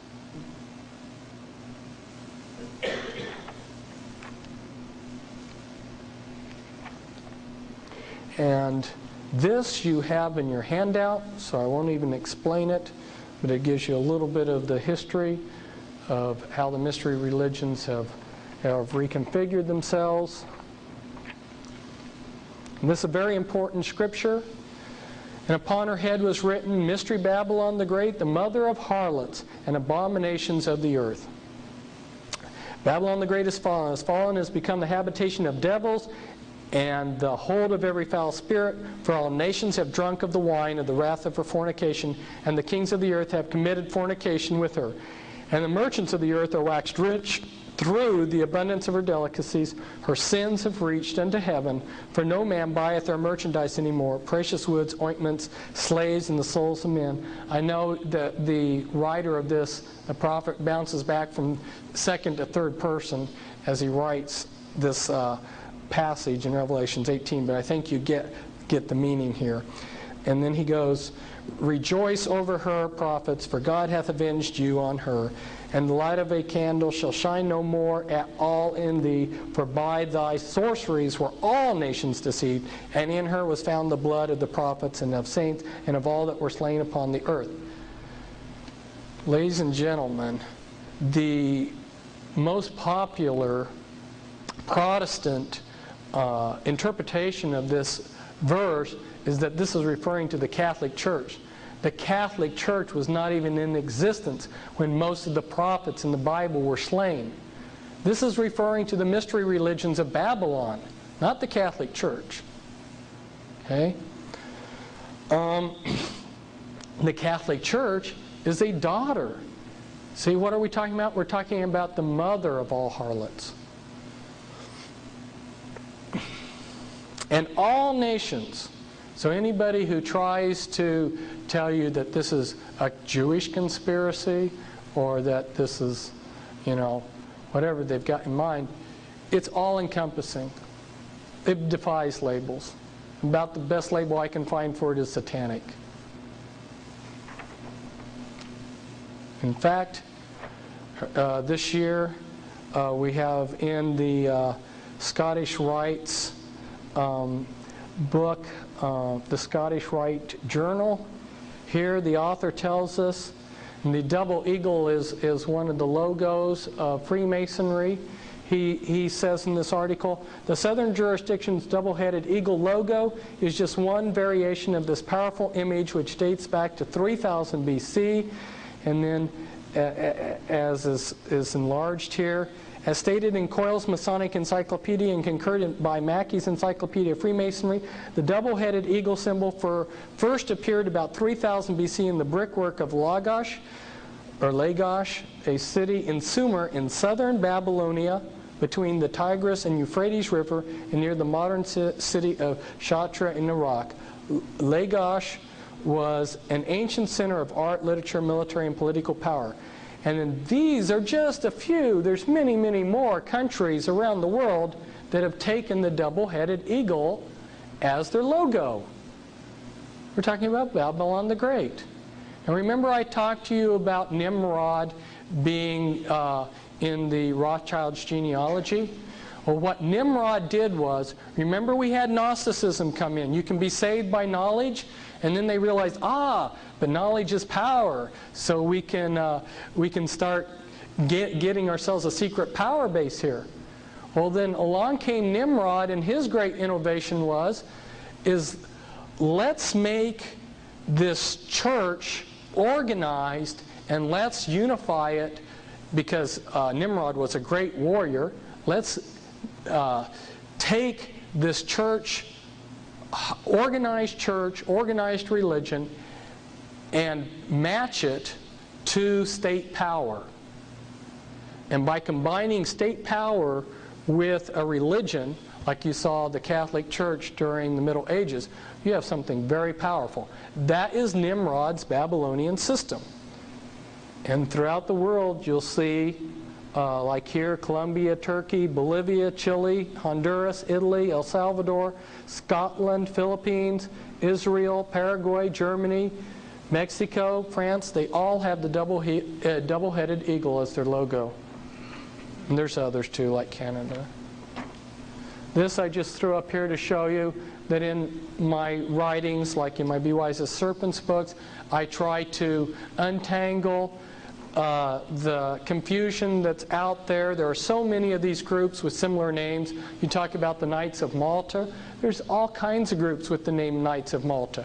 And then the Knights of Malta go by several different names, which some of these other groups also go by. So nobody who's out there that's exposing this world system, this conspiracy, has really untangled this for people. And there's a lot of confusion going on out there. And so in order to help people, I've done some of that, taken the trouble to try to unscramble it for people. This comes from the Talmud, and this was the foreword to the Talmud. And it says, when we come to the Babylonian Gemara, which is the Talmud, we are dealing with what most people understand when they speak or write of the Talmud. Its birthplace, Babylonia, was an autonomous Jewish center for a longer period than any other land, namely from soon after 586 before the Christian era to the year 1940 after the Christian era, 1626 years. So that was a Jewish center there in Iraq for all those years down through modern history. And over here it says, a reliable English translation of the whole Babylonian Talmud has long been looked forward to by scholars. All the censored passages reappear in the text or the notes. You see, when the Jews were in the Babylonian captivity, the mystery religions created a daughter organization of priesthood, which were called the Pharisees. It was a mystery religion, and they had a front, and they had the esoteric front, which looked good, and then they practiced their satanic rituals in secret, and that came from Babylon. And of course, they, like the Illuminati, they had wanted to keep their tradition secret for years, but they finally had to write it down. But there were a lot of passages that were censored out of the text that the public was allowed to see. And what this is commenting on is finally they're coming up with a translation that's going to give more of what the full Talmudic text says. This is the Jewish Encyclopedia. The belief in the magic power of the letters of the Tetragrammaton and other names of the deity seems to have originated in Chaldea, same area of Babylon. Chaldean magic, whenever then the Theurgic goes under the name Sefer or Kabbalah Zephyrah, induced Babylonian rabbis of the 4th century to create a calf by magic. And here it says Gnosticism was Jewish in character long before it became Christian.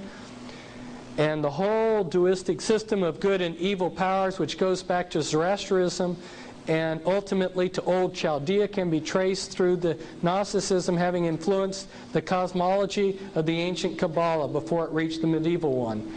And it says the Klepet, the medieval Kabbalah, are found in the old Babylonian incantations.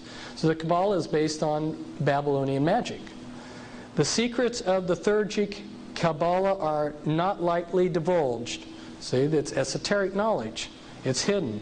You're only given the knowledge of the Kabbalah and the Zohar and so forth in increments.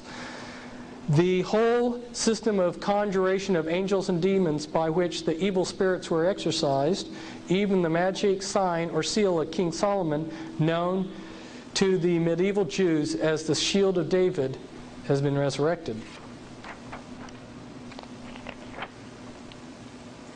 And what this is telling us here is that with the destruction of the temple, this is from Jewish Encyclopedia, the Sadducees disappeared altogether, leaving the regulation of all Jewish affairs in the hands of the Pharisees.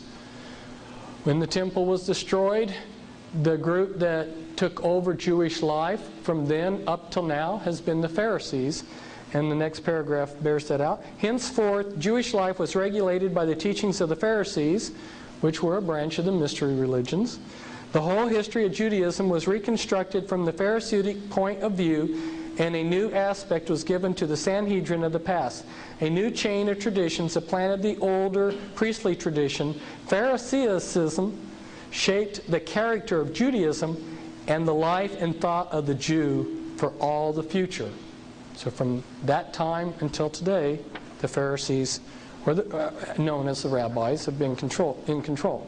And that doesn't mean that all rabbis are evil. It's just like we go back to the tree of a tree that was in the garden of good, the tree of good and evil. Some of the fruit on that tree is good, and you'll find some rabbis trying to do good, and they will say, "Yeah, they know. If you can get them to talk, they'll tell you about the rabbis that they know personally who are Satanists and into black magic and using the Kabbalah for evil."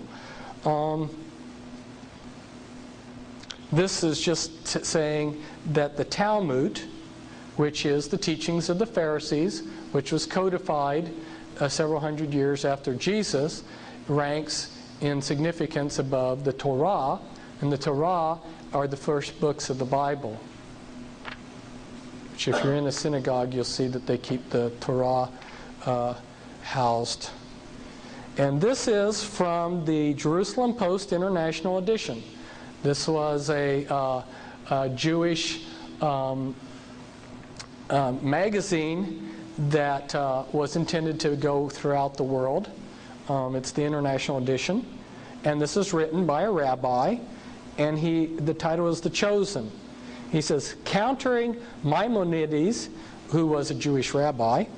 The great medieval sage Rabbi Yehuda Halevi claims that simply being born Jewish is in itself a segula, a sign of privilege and uniqueness. Rabbi Yehuda Halevi divides the world into 4 realms, from the inanimate to the vegetation to living creatures to human beings. But above everything, God created the Jewish people, His own nation, charged with a certain mission on earth. Therefore, each person born a Jew is endowed with a special inyan Elohai,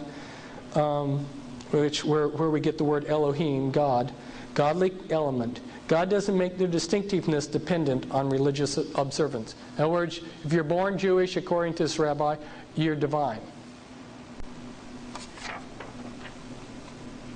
And a sign that's very often seen, this comes from a Jewish magazine, and they're advertising amulets of protection for one's home or office. And you'll see over here the amulet, the hexagram, which the Rothschild family put outside of their home back in 17-something. During the 1700s, they had a red sign in front of their house with this amulet to protect their home. And from that sign, they got the name Rothschild, which means in German, red shield, or the red sign, the red hexagram amulet sign that they had in front of their house. Before that time, they were known as Bauer. And there are Bauers here in this country who are descendants of that Rothschild lineage. So it was just Amschel Bauer that changed his name to Rothschild. These people are great at changing their names and hiding their lineages. I'll tell you, of all of the people that I have worked with that came out of the Illuminati, I so far haven't found one person whose last name matched the bloodline that they belong to.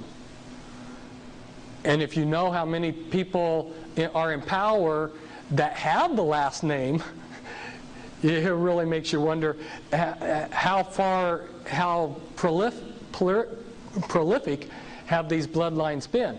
You have to understand, if you're a multimillionaire and you can have 50 or 60 concubines out there having babies secretly and hiding all these lineages, you can have a lot of offspring. And they have the power to keep track of these genealogies. Again, going back to the Civil War, the Jesse James gang, you've heard of the James brothers. Well, the James were descendants of the Rothschilds. And Jesse James' father was a soldier in the Southern Army. He was the one who fired the first shot that started the Civil War at Fort Sumter. And Jesse James was a 33rd degree Freemason. And his father was in an occult organization that the Illuminati set up to create the Civil War, which was Order of the Golden Circle. See, it's a very small world at the top. I could go on and on. It gets kind of, when you're a researcher like me, your head begins to spin when you see people like Reagan and FDR being related in some way. Now, how is Reagan and FDR related? FDR's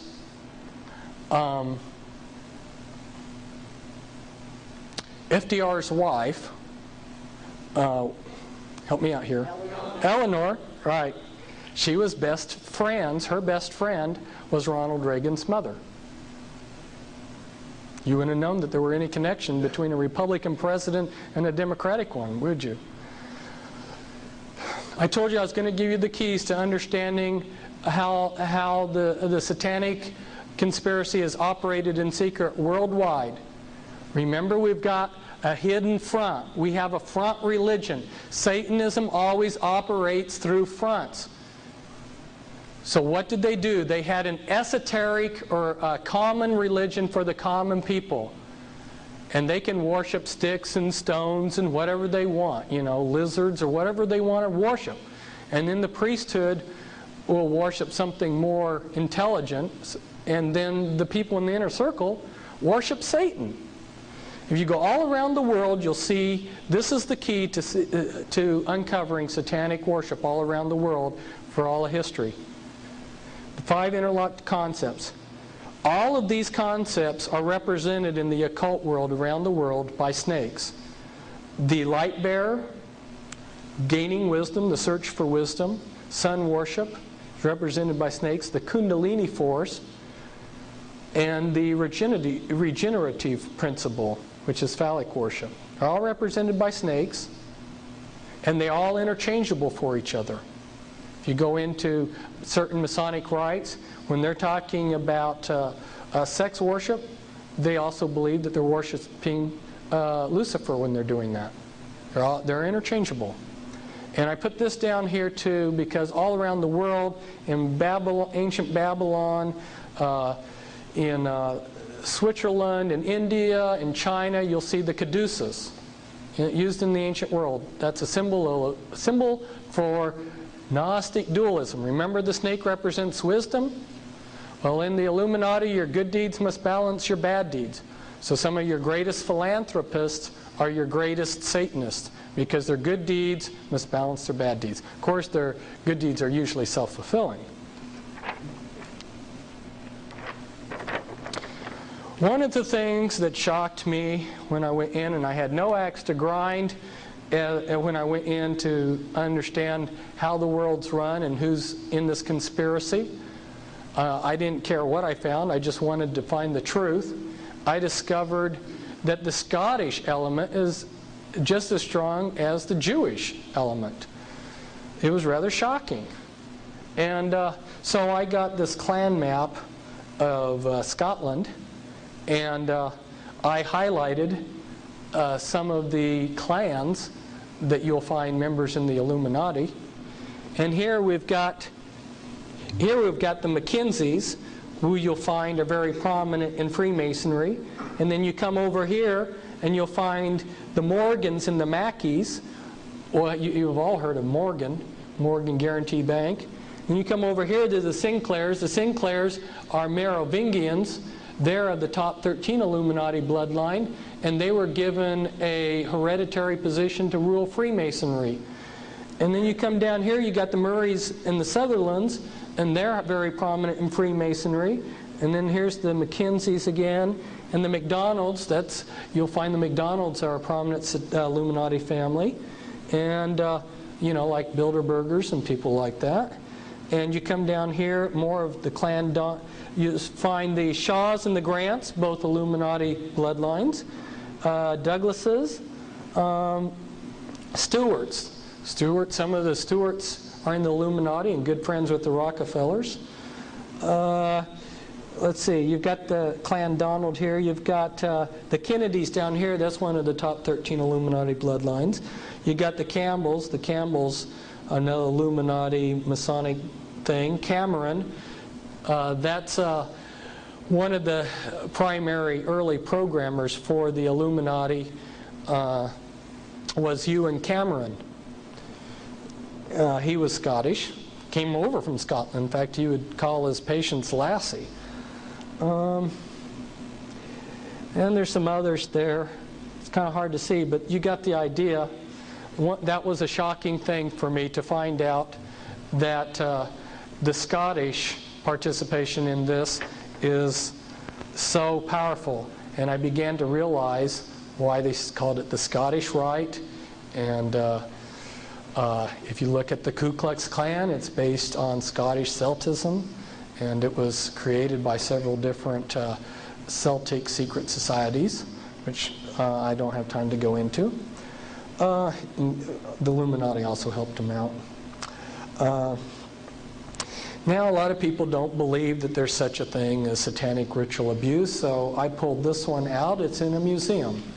In the Illuminati, you're constantly having to make oaths to Satan, and you sign them in your own blood. This is a document, and it's in French, and the oath goes to Satan: to give you my body and soul, my life is holding it from you, having dedicated it forever without any will to repent. And this is one of the most secret buildings that the Illuminati has in the world. And I'm now going on tour to expose it. Happens to be in this little town of Muno, near the Belgium-French border. It's the Mother of Darkness Castle. Inside this castle, which has big doors, and you can't see it, this is just the entrance. This is just the gate, and then you go down a road to get to the castle. Okay? At the castle, you'll come to big, big doors, and once you go in it, there's a cathedral inside the castle, and then there's these big slate gray floor, and in the ceiling of the cathedral are 1,000 points of light. Now you know when Clinton says 1,000 points of light, or Bush, what he's referring to. It's this Mother of Darkness castle. Okay. Down in the basement, underneath the first floor, there's a secret floor that's down, which only spatial people are going to get down into it. Down there are rituals held every day. They bring in infants. Infants are pure and innocent. And every day they sacrifice a number of children, and they drain the blood from these children, and they write the history of how Satan's bringing in his New World Order on parchment down there.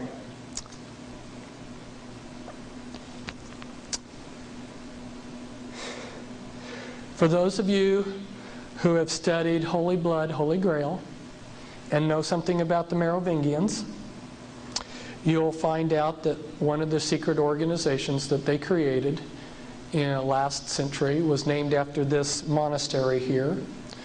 The Priory of Zion was set up by the 13th bloodline to protect their bloodline, so that they can bring in their Antichrist, because they believe that they're descendants, blood descendants of Christ in the house of David.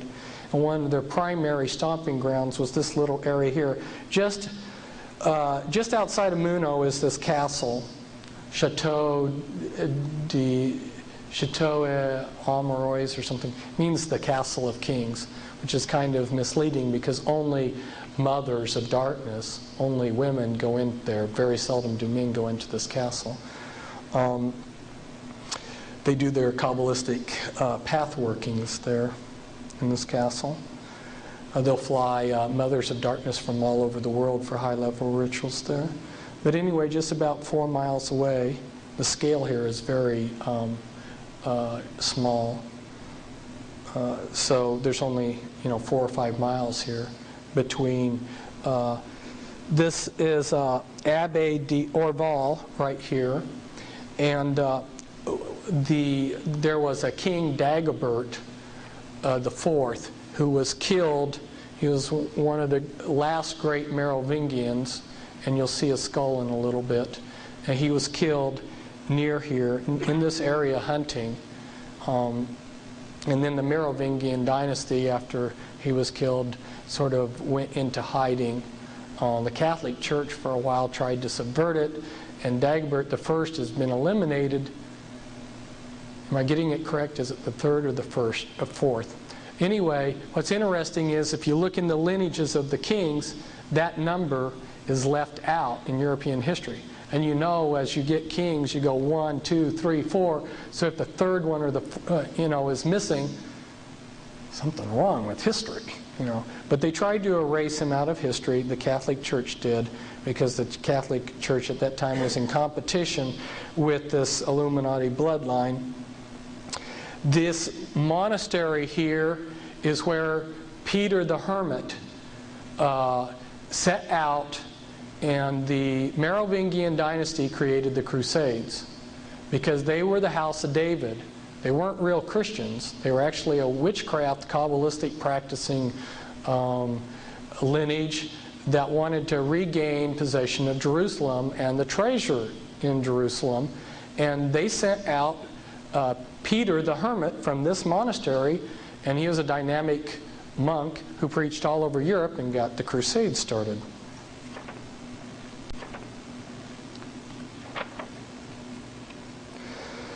And if you're a Grand Master in the Illuminati or a Mother of Darkness. You'll do your Kabbalistic path workings of the 26 paths of your Kabbalistic tree of life, and Satan's version of the tree of life. You'll go through your 13 paths of immortality, which imitate the disciples. And the final one is the Holy Grail, where you end up committing what's called vampirism, where you end up becoming addicted to blood, because during the rituals, the people that are killed are in a high state of excitement, and there's a substance which is secreted into the blood, which makes a person excited, like adrenaline. And when you drink blood of people that have been ritually killed, it gives you a high, and you become addicted to that high, which is why Al Gore carries a suitcase full of vials of blood. But anyway, if you're an Illuminati adept, you'll be trained in these various things. It's very eclectic. As Christians, we think of, this denomination, that denomination, and if I'm Baptist, I wouldn't go to a Presbyterian church or something. In the mystery religions, anything that's esoteric and magic, they learn. They want to know it all. So going back to the elements of the world system, and I told you I was going to show you some of how those elements are controlled, and those elements then in turn control the entire global system. The first real scientific political scientist, so to speak, the father of political science, Machiavelli, who wrote The Prince in circa 1515. And just read a couple of these to give you an idea. And as people who have been to West Point probably, probably at his time when he was at West Point, they did the same thing. This was required reading for us. Sample of Machiavellian advice to political rulers. Rulers should defend powerful neighbor countries and weaken the stronger neighbor countries. By setting up protectorates and weakening the strong, a successful divide and conquer strategy is achieved.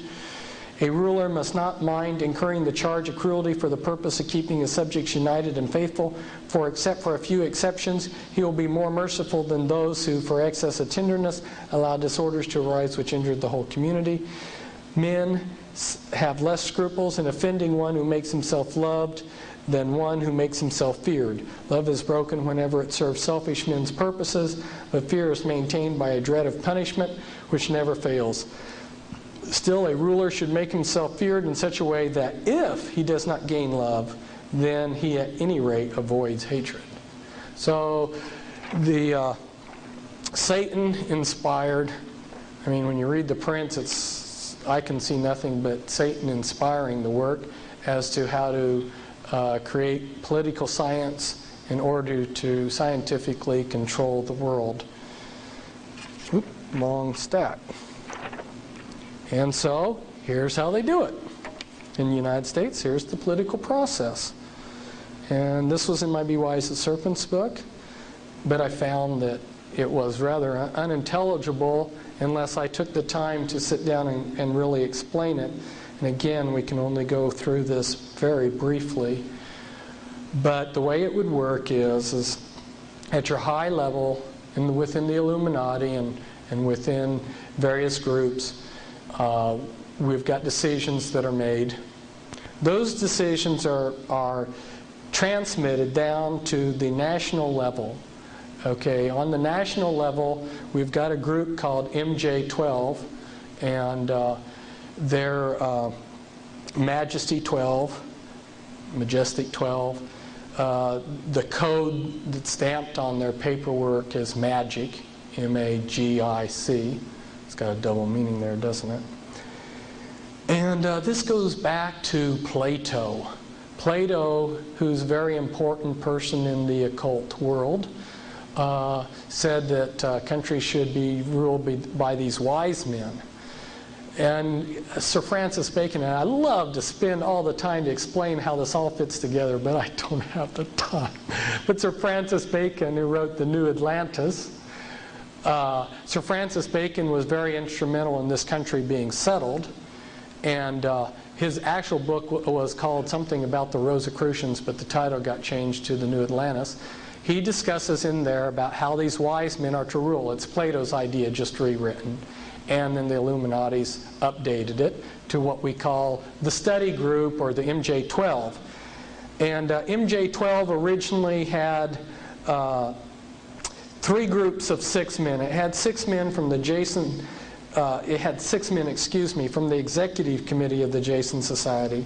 It had 6 men from the executive committee of the Jason Group, and then it had men in key positions in the government, such as head of CIA, National Security Council, FBI director, and then it had a head over it. So it had 666 and a head over it. In Reagan's administration, I think it was, that they upgraded the group to 40. But this group has gone under a whole long list of code names. I list some of them in my Be Wise as Serpents book, which, by the way, isn't back there. It's out of print. PL40 is one of the code names of this group. They've tried to look like a leaderless group. They've tried to look like a group that's not even a group, that just suddenly, a group of elite guys happen to meet at the golf club and talk, But this is the wise men. It's the wise men concept that the occult world talks about. But they can't make all the decisions. A group of 12 men or 40 men can't make all the decisions. There's too many decisions. So they pass it down to the level 2 decision makers, which are the policy planning groups. Policy planning groups include the Council of Foreign Relations, Trilateral Commission, Brookings Institute, the Business Roundtable, the American Enterprise Institute, the Population Council, Resources for the Future, Urban Institute. These people make decisions. Okay, but they can't make all the decisions still. There's still more decisions. So there's intermediate group. They pass some of the decision making on down to the research policy planning groups. And I've just listed a few of those. The RAND Corporation, the Stanford Research Institute, and the Hudson Institute. So let's say the Stanford Research Institute has been given a problem. They formulate an answer. They pass it on to the Council of Foreign Relations. If you look at the way it works, Council of Foreign Relations almost always rubber stamps the decision. But it has to be rubber stamped before the Illuminati act on it. Okay? How does this work? Okay, the decision is made here, and then it's transmitted to the decision makers. Okay, but they want us to ask them for what they want to do. It's a big, long process. They don't just do it. Okay, so what they'll do is the President of the United States will say, or some other leader, on some administrative council or something, they'll say, we have a problem. We need to get answers. We're going to create this research project or this research group to research this project. So then this group starts with all kinds of millions of dollars of funding, and they research for 10 years, and they come up with piles of research that researchers even like myself aren't going to wade through with their final conclusion, which, by the way, happens to be what the decision was made years before anyway. So then the newspapers, which are controlled by them, these are your opinion makers, who intelligence agencies, national news media, and government councils, they'll start broadcasting what this decision was. These people studied this problem, and this is the best advice. This is the answer. So, and then they'll even get a few of their people, their lackeys, that make it look like the grassroots are in favor of this. So the newspapers are promoting it, a few people in the grassroots are promoting it, and they pass the legislation and it becomes law. And if people don't want to go along with the plan, they always have their covert enforcers. They have all kinds of people in all different kinds of locations to pull the strings, that if there's rough edges, they smooth it out. And this is behind the scenes. The Illuminati have their area boards set up all over the country. They set up, they divided the country into 10 area boards, which are approximately 13 state area per area board.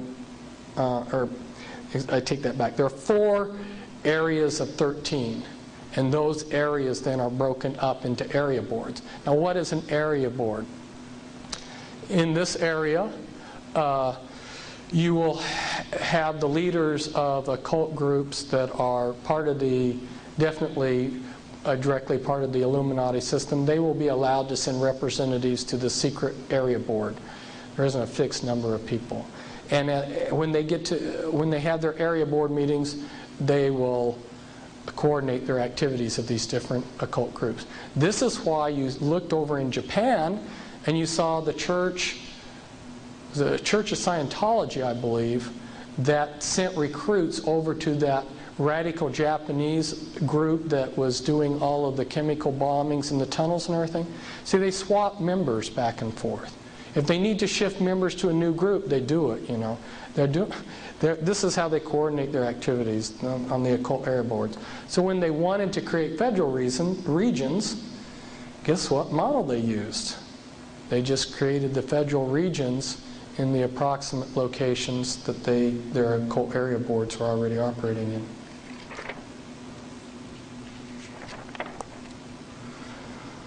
Okay, that was the political side of things, which was the state or the order. And if we go in and look at the financial element in the world system, how is that controlled?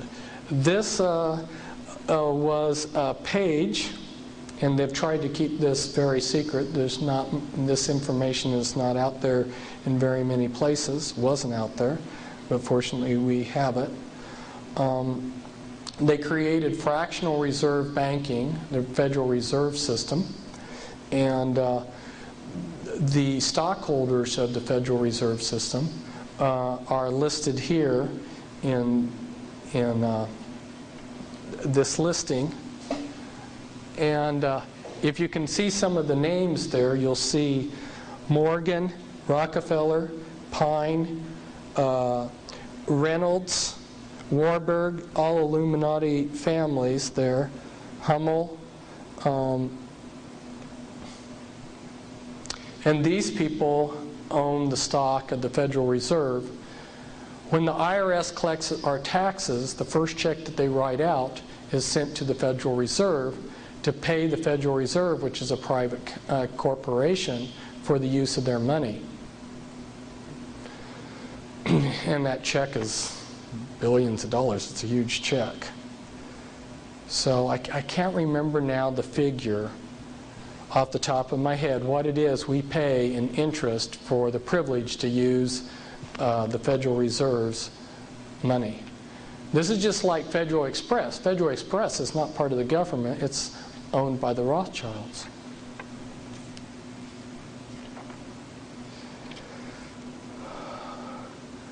Again, this is another thing that I can't go into due to time, but want to show you just the basic concept that the Illuminati families, some of them are your leaders of your crime organizations, and then they network in with all your other organized crime.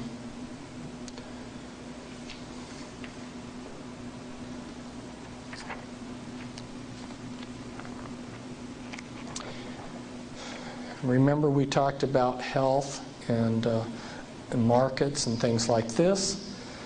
This is some parts of the Illuminati control over the world's grains and food. Societe Generale, holding company that was set up by the elite. They use a lot of holding companies. One of the ways that they discovered to keep your business coordinated, let's say you have 5 sons, you place each one of those sons into a different business, and then each of those businesses are controlled by a holding company. Nobody can even see that these 5 companies are interconnected because they don't know about the holding company. We've got the management over here, see some of your leading families over here, and then I go into some of the important companies that, like Archer Daniel Midland Company, your hide cartel, your grain cartel, for instance, Iowa Beef, and then you've got your enforcement, your government enforcement groups, like the USDA, which if you're not a company within the cartel, they can use the laws to destroy you. And then the manipulation, like the weather, which is, again, another vast subject. But this is maybe a poor representation of the way they're controlling weather. There's not a whole lot of proof here on a vast subject, but I just grabbed something real quickly. Zbigniew Brzezinski, who happens to be somebody who's one of the controllers of slaves within Monarch Project that we'll talk about later, he talks about how weather manipulation can be employed as a weapon in his book, Between Two Ages. This is another one of my charts. This is showing how healthcare is controlled. You've got your basically three different groups. You've got your patients and your public out here. And they're controlled because the resources that people have and your knowledge and the available care are all carefully controlled. And your doctors, they're controlled because their knowledge and training is very carefully controlled. And their resources are controlled. And their licensing and certification are controlled. I go into this in depth in an article, but this just sort of encapsulates what the article does, and then I'm just sort of encapsulating what this encapsulates. And then you've got the legal system controlled to enforce all of this, and you've even got some secret illegal groups out there to destroy doctors who don't conform to the medical monopoly.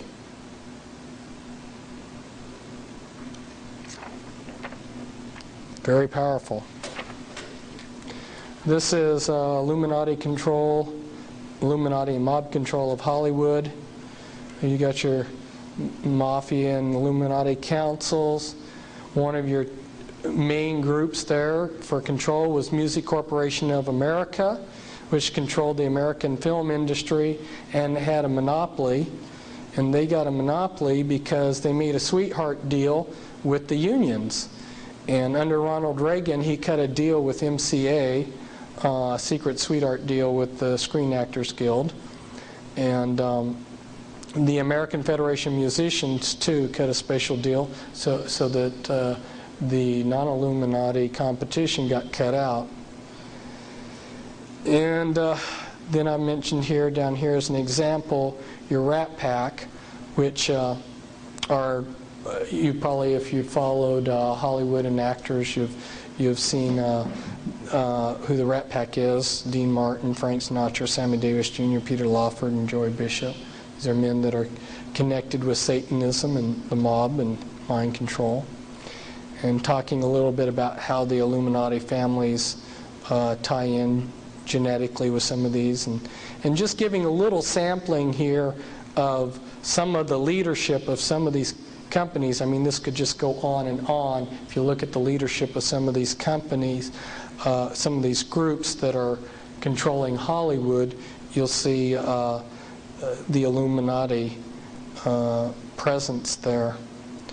Like 20th Century Fox Board of Directors was Illuminatus William Randolph Hearst Jr., and with a director, Malcolm McIntyre, who was also an Illuminati. Okay, there's your top bloodlines.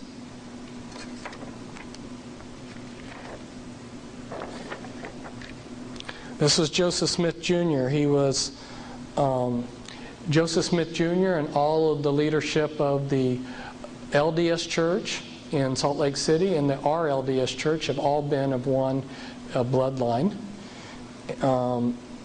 In fact, their present leader, Gordon B. Hinckley, I believe is a Merovingian descendant through Nathaniel Hinckley.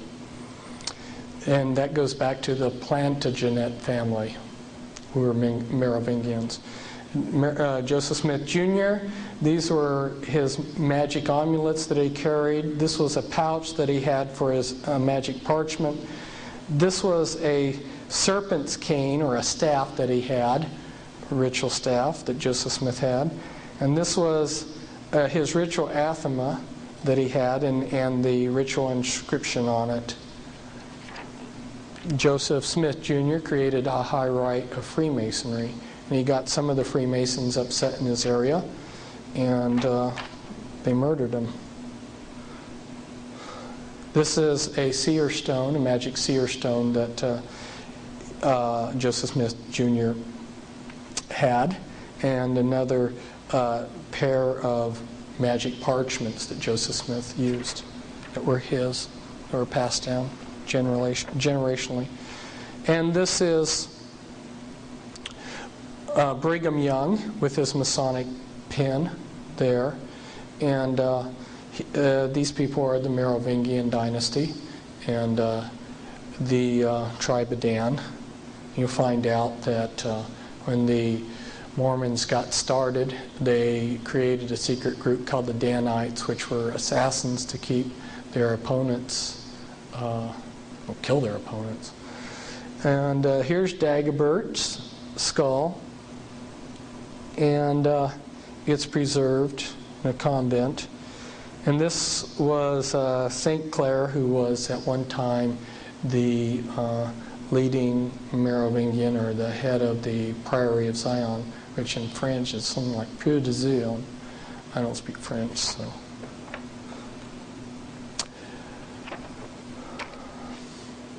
There's Charles Taze Russell, who was a Knights Templar.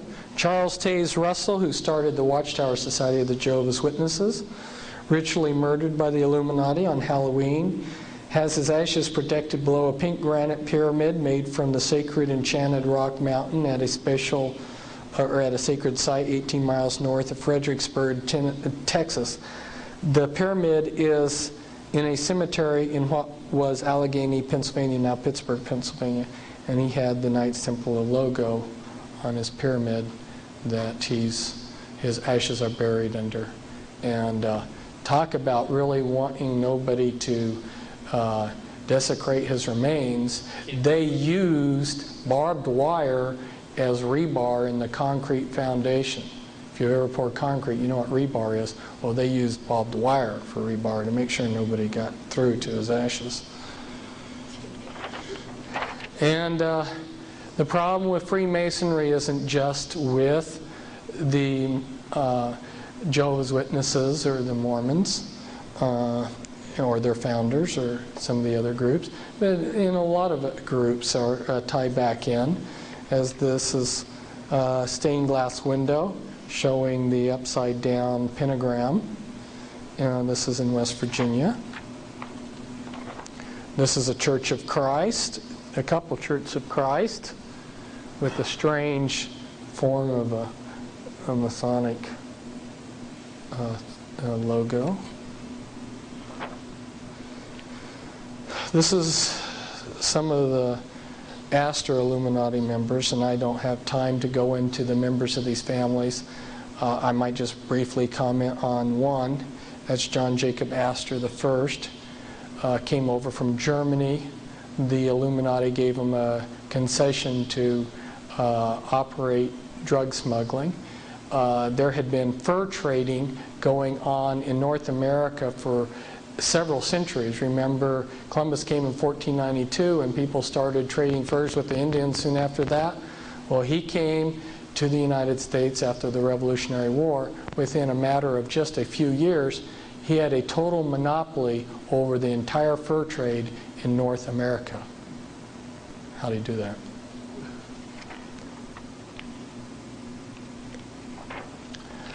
This is a DuPont Illuminati, representing the DuPont Illuminati bloodline.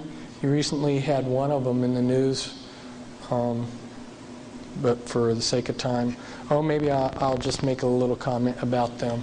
The DuPonts have been part of the military establishment They have produced the gunpowder for the United States since before the War of 1812. They have made millions of dollars every war that we've fought, and they are also major producers of chemicals. There isn't any day that you go through life where you don't use materials that aren't every day of your life you're touching materials that their companies have made. It's that extensive, their contributions to our lives. This is a Freeman Illuminati family. Gaylord Freeman, he was at one time the head of the Priory of Zion, the 13th Illuminati bloodline. He was an advisor to 2 presidents. And Roger A. Freeman was also advisor to 2 other Freemans. Also advisor to 2 other presidents. And then this is a picture of one of the Freemans that's in the Skull and Bones order, which is just one of the many groups that the Illuminati have set up in many of the college campuses as an entry point into the Illuminati. This is the Kennedy Illuminati bloodline. Kennedy, as so many of these occultists, made his pilgrimage to the Great Pyramid.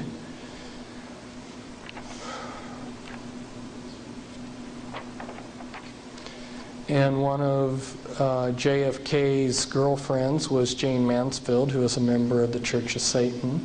Another close friend of John F. Kennedy was Sammy Davis Jr., who ran with the Rat Pack, and he was also a member of the Church of Satan. There he is with Anton LaVey. And the first Kennedy in history was named Brian Boru.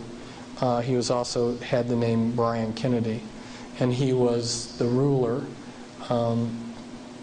in Ireland, and from his royal seed came a lot of other aristocratic Kennedys throughout history.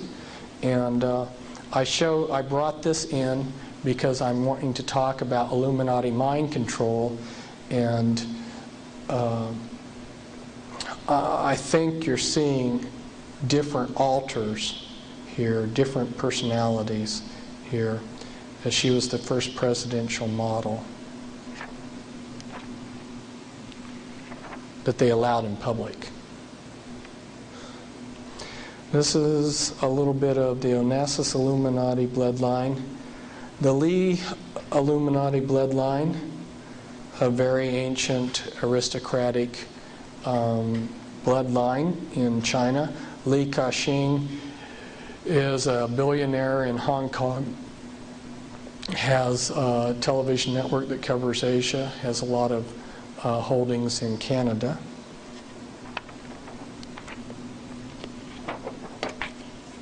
Rockefeller Illuminati bloodline. And Winthrop there was reported to have the largest porn collection in all the world. He was gay and homosexual, and is one of the big money bags behind Clinton, besides Pamela Harriman. And this is, you can pronounce his name Guy de Rothschild or Guy de Rothschild, if you want a more French pronunciation, Guido. I believe that from working with high-level Illuminati people, that he is either the father of the Antichrist or the father of the Antichrist John the Baptist. And this is one of his homes, his son David. And yes, he is alive today. These are just some odds and ends of the Illuminati. That's Hitler's grandmother. She was a maid in Vienna for the Rothschilds and was impregnated by them. Hitler's father was paid money to change his name from Schicklgruber to Hitler, which had an effect of hiding Hitler's lineage. Hitler was a Rothschild. And that's Marquis de Lafayette. Remember I talked to you about the Scottish connection. Scotland and France were buddy-buddies down through history, and Marquis de Lafayette came from an area in France known as Brittany, which is Celtic, and ties very closely in with the Scottish Jacobins and so forth. Russell Illuminati members. There's our much beloved president doing a hypnotic induction of slaves with the sign of Satan. And this is Bertrand Russell. The Russells were an aristocratic family in England. The Russells have been very prominent in helping set up a lot of religions and other groups. William Huntington Russell and Samuel Russell were involved with drug trades and setting up the Order of the Skull and Bones, which was created, by the way, at Yale. Yale being a Unitarian college that already had Illuminati secret societies at it before Yale came. Well, it's very hard for people to see that there's a conspiracy because everything's so broken down on our level into tiny pieces. So I thought if I went in reverse, it might help people see how all of these fragments connect into the whole. You've got different Illuminati goals that are set, and then those goals are broken down into further goals, and then they take all of their different groups throughout the world system and have them participate in different ways.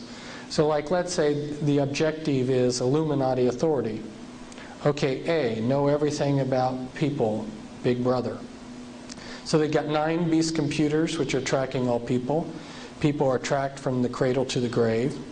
The IRS, the Jesuits, and other people have a complete memberships of all types of churches on their computers. The LDS are compiling on computer the family histories of everyone alive. The Mormon Church has made it the primary duty of all Mormons to do genealogy work. And they have gone to every nation in the world, and even nations like Red China have allowed them to go in and photograph all of their records. And they have brought these records back, and you'll see where they keep them in a minute. And the task of assembling the backgrounds on everybody is so monumental that they're even secretly getting students in the public schools to participate in this work. Then you get your CIA, IRS, FBI, NSA records of all potential opponents to the New World Order. Got Social Security numbers and Social Insurance numbers to track all people. You've got banks and crediting keeping track of people. You know, when you're making a transaction on your ATM in a few seconds, it's recorded in the beast computer. And then you've got your 911 numbers, and they have detailed information on people in the 911 system. This is a good example to show you how different components work. The Grange, which is a fraternal organization for rural areas, it looks rather innocuous. It doesn't look very harmful, but you look at their logo and it's kind of interesting. It's the Illuminati all-seeing eye. And when the Illuminati wanted to keep track of people, what they did was they called on a favor, and of course the Grange was set up by Freemasons. That shouldn't surprise you. They're sort of the glue that hold this all together, the Freemasons. And the Grange was this good rural group, fraternal group, that did the legwork to get the 911 system brought in. Well, no one would see a conspiracy taking place with all these different little groups, and that may be the only thing that they used the Grange for quite a few years.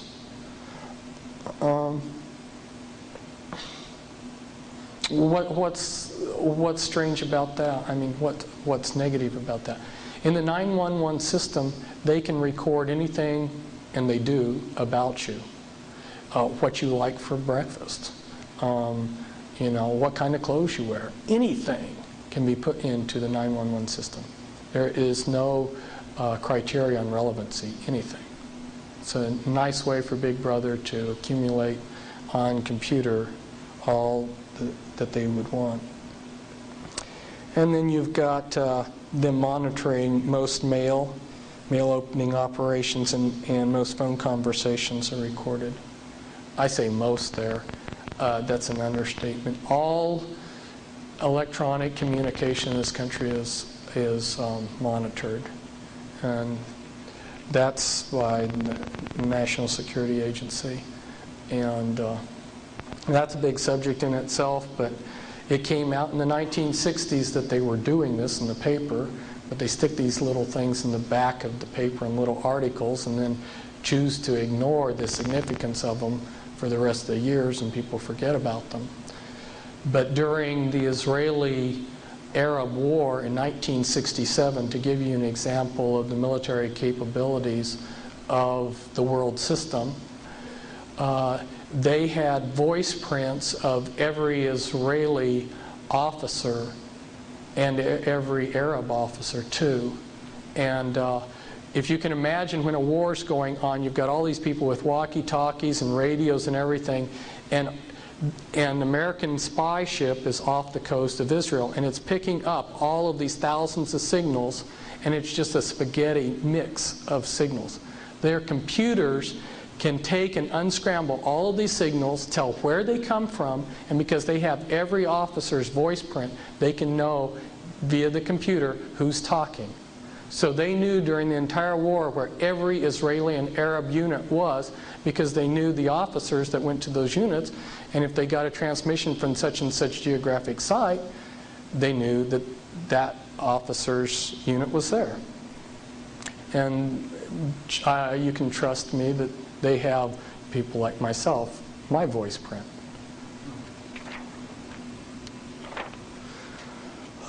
This is where the Mormons store the genealogical records of the world. I wonder what else is down in this big thing. It's under a granite mountain that can survive any kind of nuclear holocaust imaginable. What else does the Illuminati have down there? These I'm just going to flash up real quickly. A couple more Illuminati objectives that I've broken down for people. These were in my Be Wise as Serpents book. Illuminati have had plans, and they have several organizations which may, in the end, I may discover are all the same thing. And they printed a lot of these plans. So you've had these books coming out over the years that have revealed to us a lot of what they're going to do. And you go in and you read H.G. Wells' books like The Open Conspiracy and The New World Order, The World Order and The Modern Utopia, and he describes to a T a lot of the things that are happening. In fact, they made a movie of one of his books. He wrote a book, The Shape of Things to Come, and they made a movie of it, and it showed that in the future, the New World Order, and they call it the New World Order, bombed Iraq with fleets of sort of delta wing type planes. Well, what did we see during the Gulf War? Exactly what he predicted back in 1938, exactly to a T. And I'll show you in the movie somewhere when we get to it. I threw this in as a sample. You read through these people's stuff and it'll blow you away, because here in Manly P. Hall back in 1972, and then you go back and look at what Jefferson was writing. Thomas Jefferson was one of the Illuminati. And then you look at Clymer's fundamental laws back in 1916, and they're predicting NAFTA. Clymer was saying that the capstone would be placed on the Illuminati pyramid when Mexico, United States, and Canada peacefully merged. And they had to be peacefully merged because there was an occult significance to that. So by debriefing people that have been high up in the Illuminati and been in on planning sessions and heard things of what were going to happen, I knew the Bosnian conflict was going to happen. I knew they were going to blow up a federal building like in Tulsa. I knew a lot of these things. And here's a photograph off of that movie, The Shape of Things to Come, which was H.G. Wells' book. And guess what their logo was? It's the winged sun disk, which is an Egyptian magic symbol, which is used by Charles Taze Russell, who started the Watchtower Society, is used by the Theosophical Society, and is used by Aleister Crowley on his material, who is a Satanist. So winged sun disk, the satanic Egyptian hermetic symbol, will be the, according to H.G. Wells, the symbol of the New World Order. By the way, who was H.G. Wells? Well, he was leader of the Fabian Society, Fabian Socialism, and he is also a Freemason. In fact, one Masonic book says that he's one of their best prophets. And I don't have time to go into this either, but they've had their great minds thinking on how to set up this cover government so that the people feel like they're governing themselves when they'll be ruling from behind. And, you know, they'll set up the House of People and the House of Counselors and the House of Nations, and then they'll have these various groups, the World Judiciary, the World Executive, the Enforcement System, and 20 World a council of 5 world ombudsmen. And then you'll have administrations and agencies to integrate your world government. And the people will be very happy that they will think that they're ruling themselves. Now we're coming to the most important topic. And everything I've said up to now pales in insignificance to what I have to tell you about now. And that's the Illuminati's mind control. And it was such a vast and important topic that spending an hour or 2 hours or 3 hours doesn't even begin to open up the subject. And so that's why I haven't spent all this time talking on it, is that I realized that it's just too vast. You've heard New Agers talk about a paradigm shift. When you understand the ramifications of the Illuminati's mind control, everything that you knew about human behavior and how you looked at people and rated them is obsolete. Okay? And it's taken me years for the impact of this mind control to be worked through me to where I can really appreciate, because I want to go into denial too sometimes about the ramifications. This is from the New York Times, and what this is talking about is back in September 2nd, 1977, Admiral Stansfield Turner, who was director of the CIA, went before a Senate committee that was investigating things, and he admitted, yes, the CIA has been conducting mind control on countless numbers of innocent victims, and it was being done without their consent. And he even explained some of how it was being done. Yes, hypnosis and drugs and electric shock. And he even talked some about how extensive it was. There was 80 important American institutions that were involved in this. 40 medical colleges, all these universities, yes, they were all cooperating with the CIA in its mind control. But even though he admitted this, one is a little of it came out then in the New York Times here, but about MKUltra. But they still did a good cover job, and the American people really didn't get the full ramification of what's going on. The public still doesn't know. They don't have a clue. And the Christian people don't either.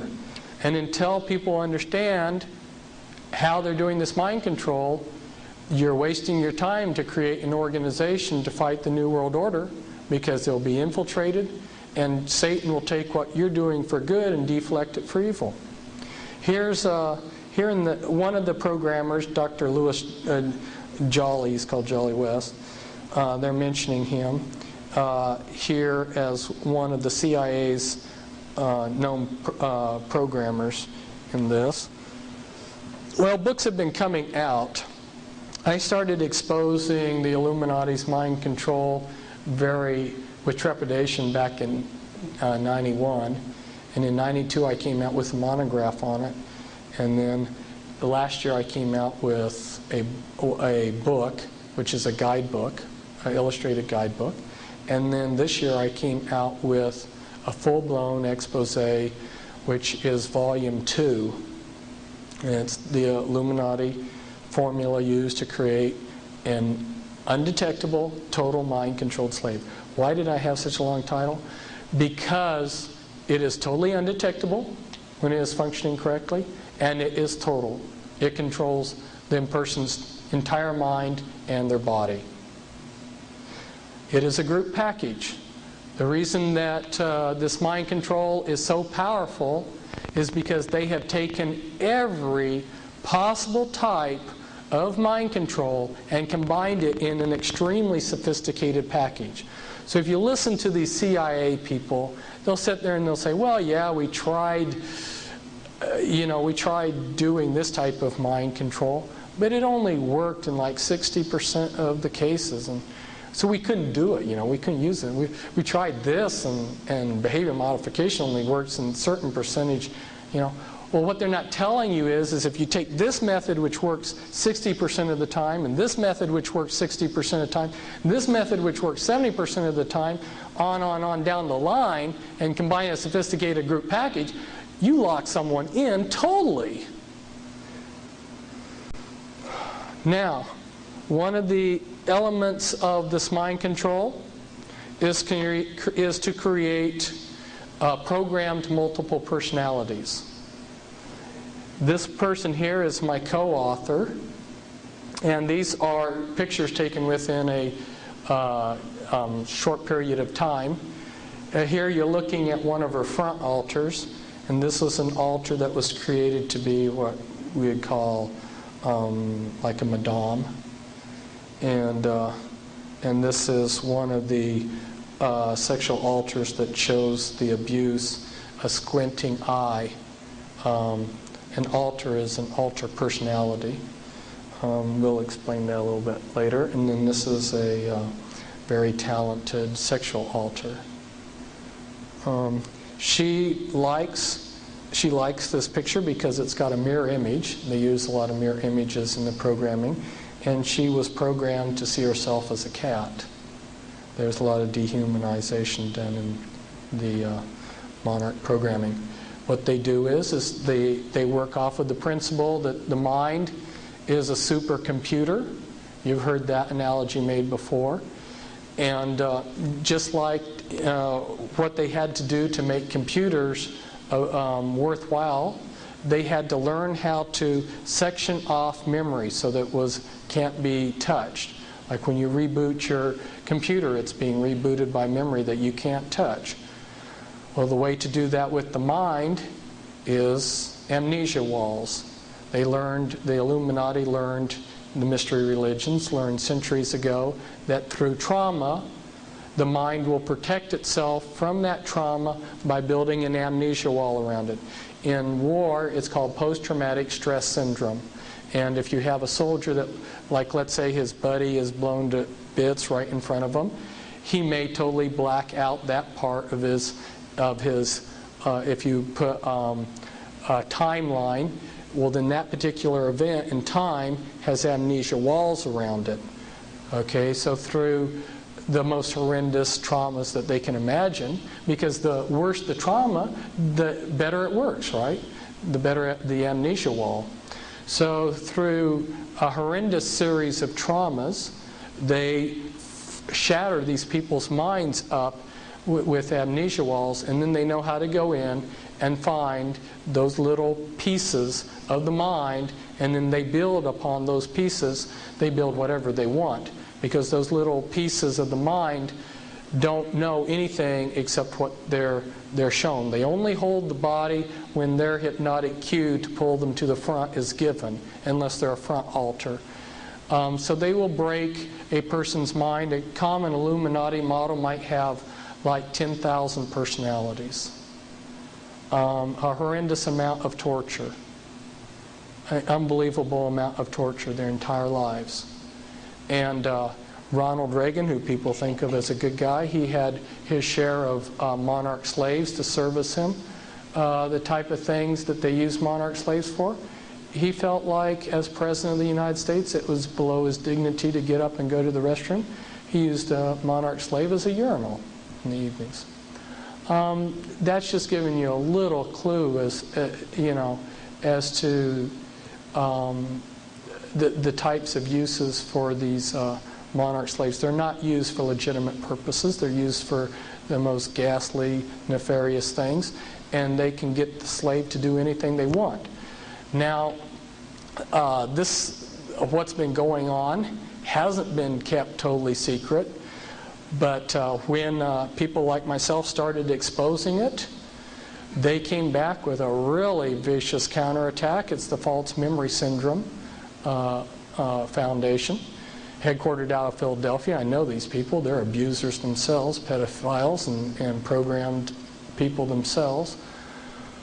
And they've got 40,000 lawsuits in this country against therapists for false memory. And what they did is they just infiltrated in slaves to each of these therapists that were trying to help people that had been abused by this mind control, and then initiated lawsuits that these therapists had planted false memories into them. So they may even, the way it's going, they may even take down the entire profession of psychiatry with it. Because if you know about psychoanalysis and things like this, if you take away from psychiatrists the ability to touch people's memories, you're going to sink the whole profession. But they're willing to do that to protect their mind control. I've been working with, and more as a friend than anything else, but to some degree working with the programming with 24 victims of this mind control. I know I've met, I'd say, hundreds of, very many, too many for me to count, the victims of this type of mind control. And it's very sophisticated. I'm not going to go into yikes. I am not going to go into how it's done, but I just wanted to inform you of the ramifications of it so that you had an idea, because when you go into a church, you can't use as a litmus test, is the minister preaching the Word of God? Unless you could follow them around 24 hours a day and you understood how hand gestures and stuff can be used for programming and stuff, you wouldn't know the other side. By having these multiple personalities, they're quite capable of creating a Dr. Jekyll, Mr. Hyde effect with people. And they like to create the best front they can for their slaves. And they also, another trick that they like to use is they use opposites. So this one guy who was this brilliant computer genius walks around in public, he's deaf and dumb. You know, nobody would suspect that at a certain time he clicks into his genius personality and helps them with computers, and then the rest of the time the public thinks he's this blooming idiot. So they like, and one of my favorite questions asked me was, what is the most popular occupation for men in the Illuminati? Christian clergymen. That's the best front.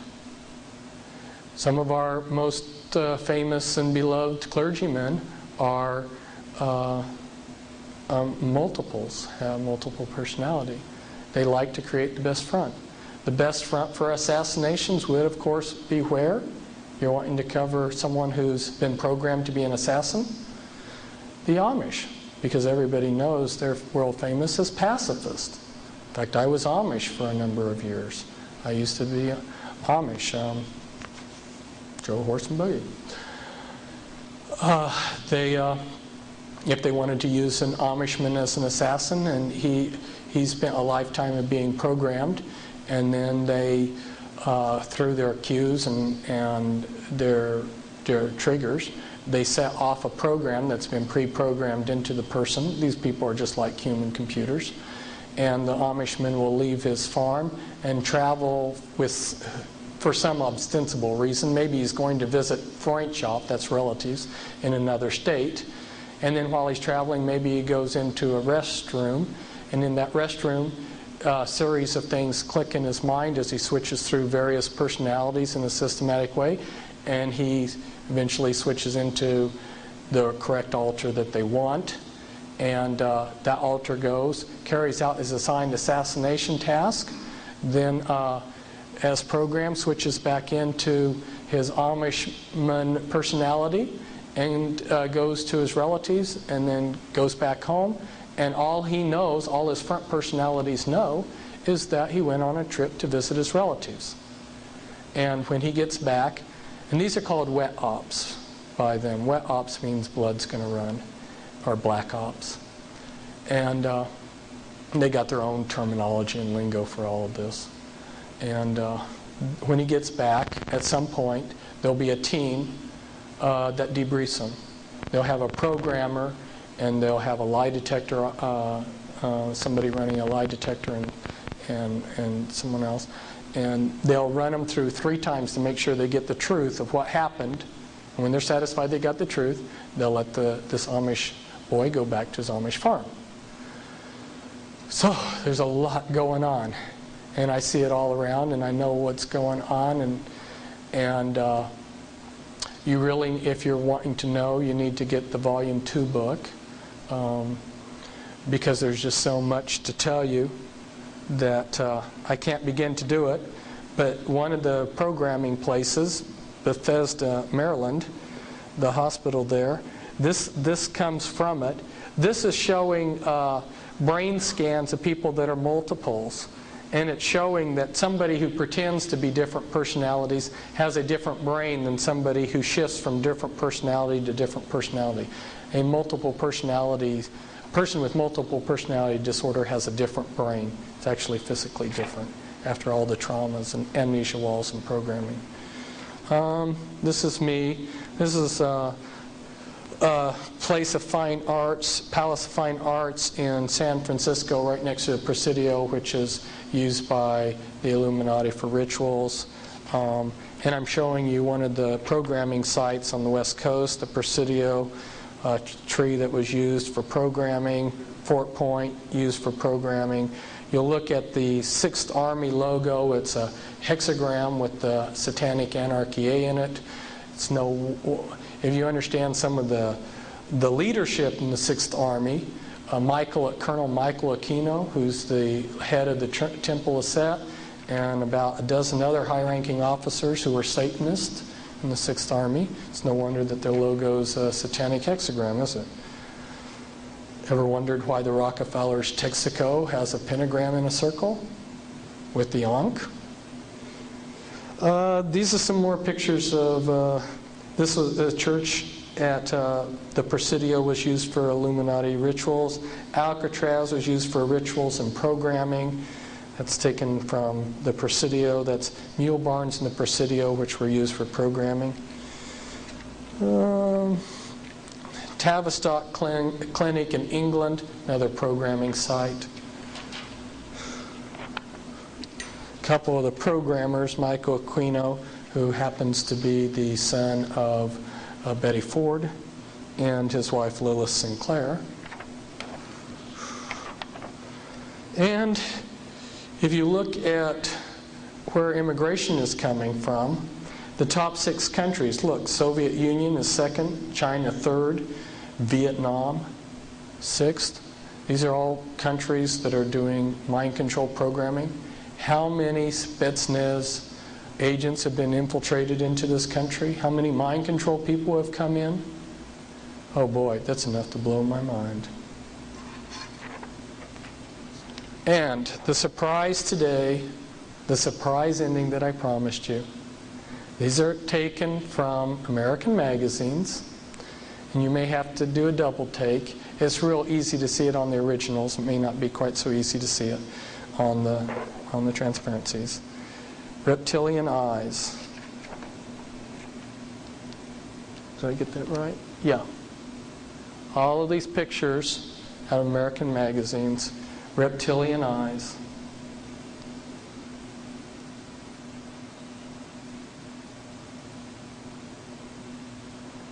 So like the lady who told all these stories in Arabia, you know, you'll have to invite me back for me to tell you more.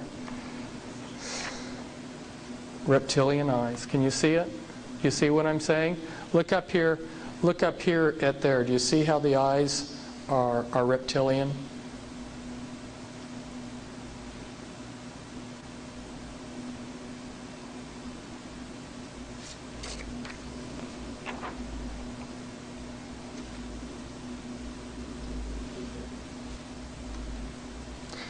I've actually met some very respectable people who wouldn't tell me stories, like this one psychologist who's seen countless numbers of people in her life, who's actually seen people like this. Okay, thank you.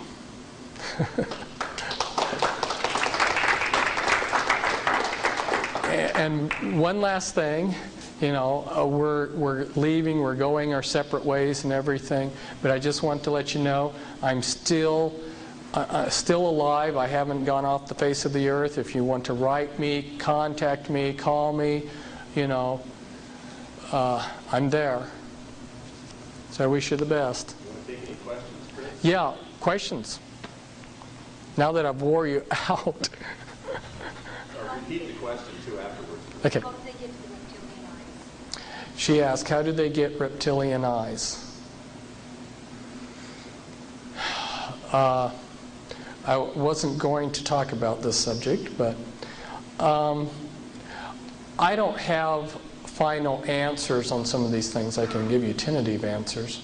One of the big programs that the Illuminati is carrying out is the creation of Nephilim. If we look in the scriptures, it says, as in the days of Noah, it would be like that today. In Noah's time, God wasn't being vengeful in destroying the earth. The earth was being corrupted genetically by fallen angels marrying with probably both animals and people. And in order to preserve life, God brought an end to the world. And today, there's a lot of genetic experiments and the Nephilim being created that are hybrids. And this is a very important part of what the Illuminati is doing. And my guess is this relates to that. You talk about your lineages like your Rothschilds, and they have been intermarrying with what the public calls aliens. And so that these people aren't human as we would know human. They've been pretty thoroughly demonized. If we go back in time, the chief advisor to Queen Elizabeth I, Sir John Dee, he was a Kabbalistic black magician.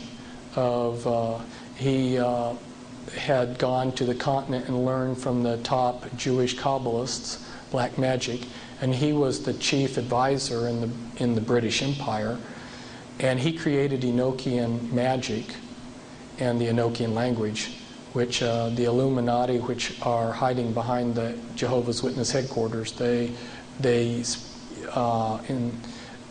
Enochian rituals. That's what the power of the Enochian magic is. The watchtowers. That's why they call it the Watchtower Society. But anyway, yeah, they get a laugh when they say Watchtower Society because it's got a double meaning. Got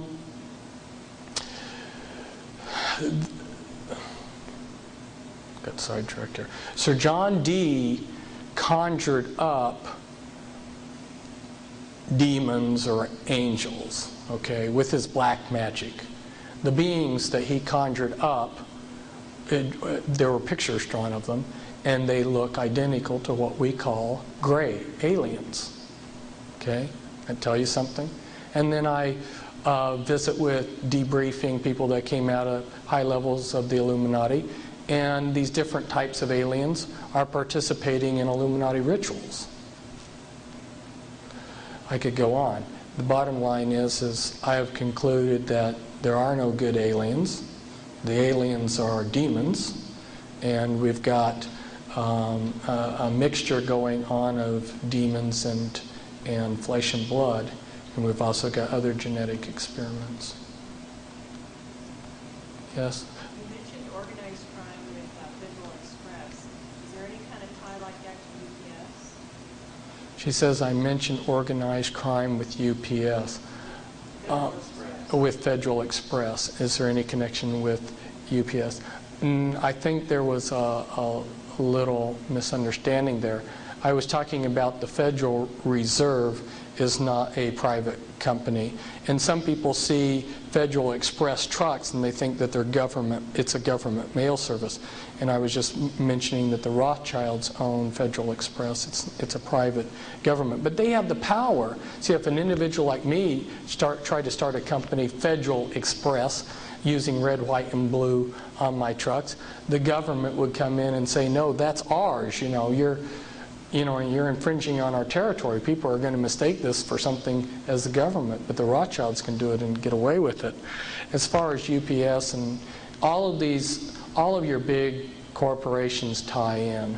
And I didn't get into talking about the interlinking directorates and how it all ties in, but you're not going to see any big corporation that doesn't tie in with this. In fact, it would be kind of interesting sometime to have the time to explain to you how they have some formulas for taking over these. If you have a successful family business, okay, and let's go back to the Revolutionary War. There were 3 men that were instrumental, in my opinion, in the creation of this nation. Benjamin Franklin, he was a Satanist and the genius behind the American Revolution. And George Washington, who was just an everyday Mason, but he had a lot of character and was able to hold the Continental Army together over a 13-year war. A lot of suffering in that war that the American Army had to suffer, and he held them together. So he's responsible just because of the strength of character. But Benjamin Franklin had his hand in everything. I mean, the man was the mastermind behind so much. But there was a third man, and none of you, I bet, know him, Robert Morris. How many people in here have heard of Robert Morris? One person, yeah. And he did probably as much as the other two. He was a financial genius.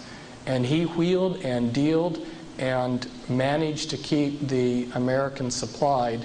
And only somebody with an incredible genius like his could have carried it off.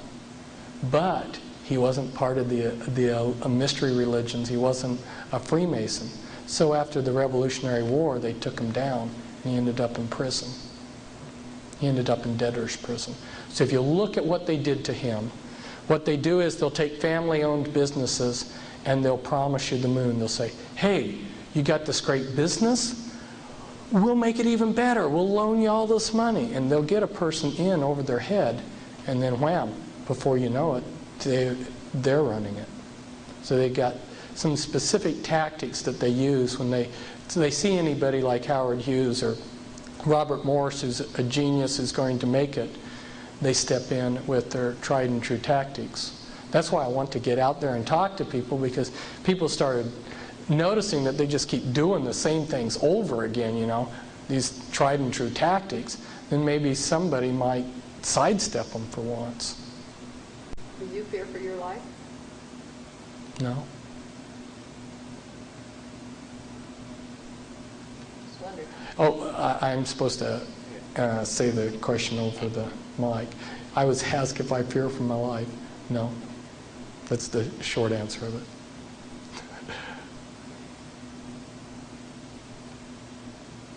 That doesn't mean that there aren't people that wouldn't like to do me harm. Yes? Where's the hope?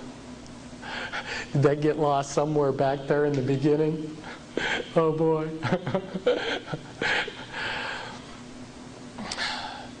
God can take all of this evil and turn it towards good. The scriptures say that all things work to good to those who love Him. And I get repeatedly traumatized. Satan traumatizes me and tries to hand me lies every day. But I know that if I keep loving the Lord, that everything's going to work out. And I believe that if you've ever watched a pair of fencers dueling, and if one of them gets a mark on his cheek, it becomes a badge, sort of like of honor. And I believe that the glory, when we're in heaven, is going to be retroactive. And all of these battles that we fought are going to be seen in glory.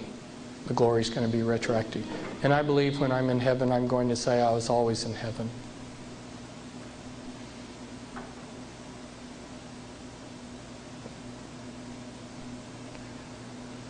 Boy, I must have talked the questions out of you. That's just a quick overview, people. Where do you see Ross Perot fitting into this picture of how he keeps coming in and out of the presidential election? Just another one of their stooges. That's all. Everybody that's run for president in this century has been one of their... I say everybody. When I mean, I'm qualifying that not... I mean, there's some individuals out here that are not of major parties that are just, somebody who came out of a mental institution and announces, I'm running for president. But for every legitimate candidate this century has been one of theirs. You go back in my Be Wise as Serpents book, and I'll show you in some of the elections, you'll have 5 or 6 men running for president, and they'll all be Freemasons. Hey, tails they win, heads you lose. Bush, skull and bones. Illuminati order. Clinton, Illuminati bloodline goes back to, the people that set up. His bloodline goes back to the same people that set up the skull and bones. He's adopted, though. So he's not, the Clintons aren't his family, which is another thing that they oftentimes do. They love to adopt out and rearrange things. I could go on for hours probably telling you how they hide these lineages, just like they've tried to hide Adolf Hitler's and Abraham Lincoln's. Except it's kind of interesting. One of the Rothschilds is named Abraham Lincoln Rothschild. So sometimes it comes out anyway. Yeah, question? Do you think we should still go and vote? No. The question was, should we go and vote? Well, I'm not going to tell anybody what they do with their time. Your time is your own. I mean, that's God's gift to you, and you use it how you want. But in terms of what I know, the voting is rigged. Back when Bush and Clinton were running against each other, a friend of mine who connects in with all of this, he had a map back 6 months before the primaries that had all of the election statistics, the final election statistics. The map had all of the electoral college votes for the states as they would be determined, and then the popular vote down to a T. These weren't projections.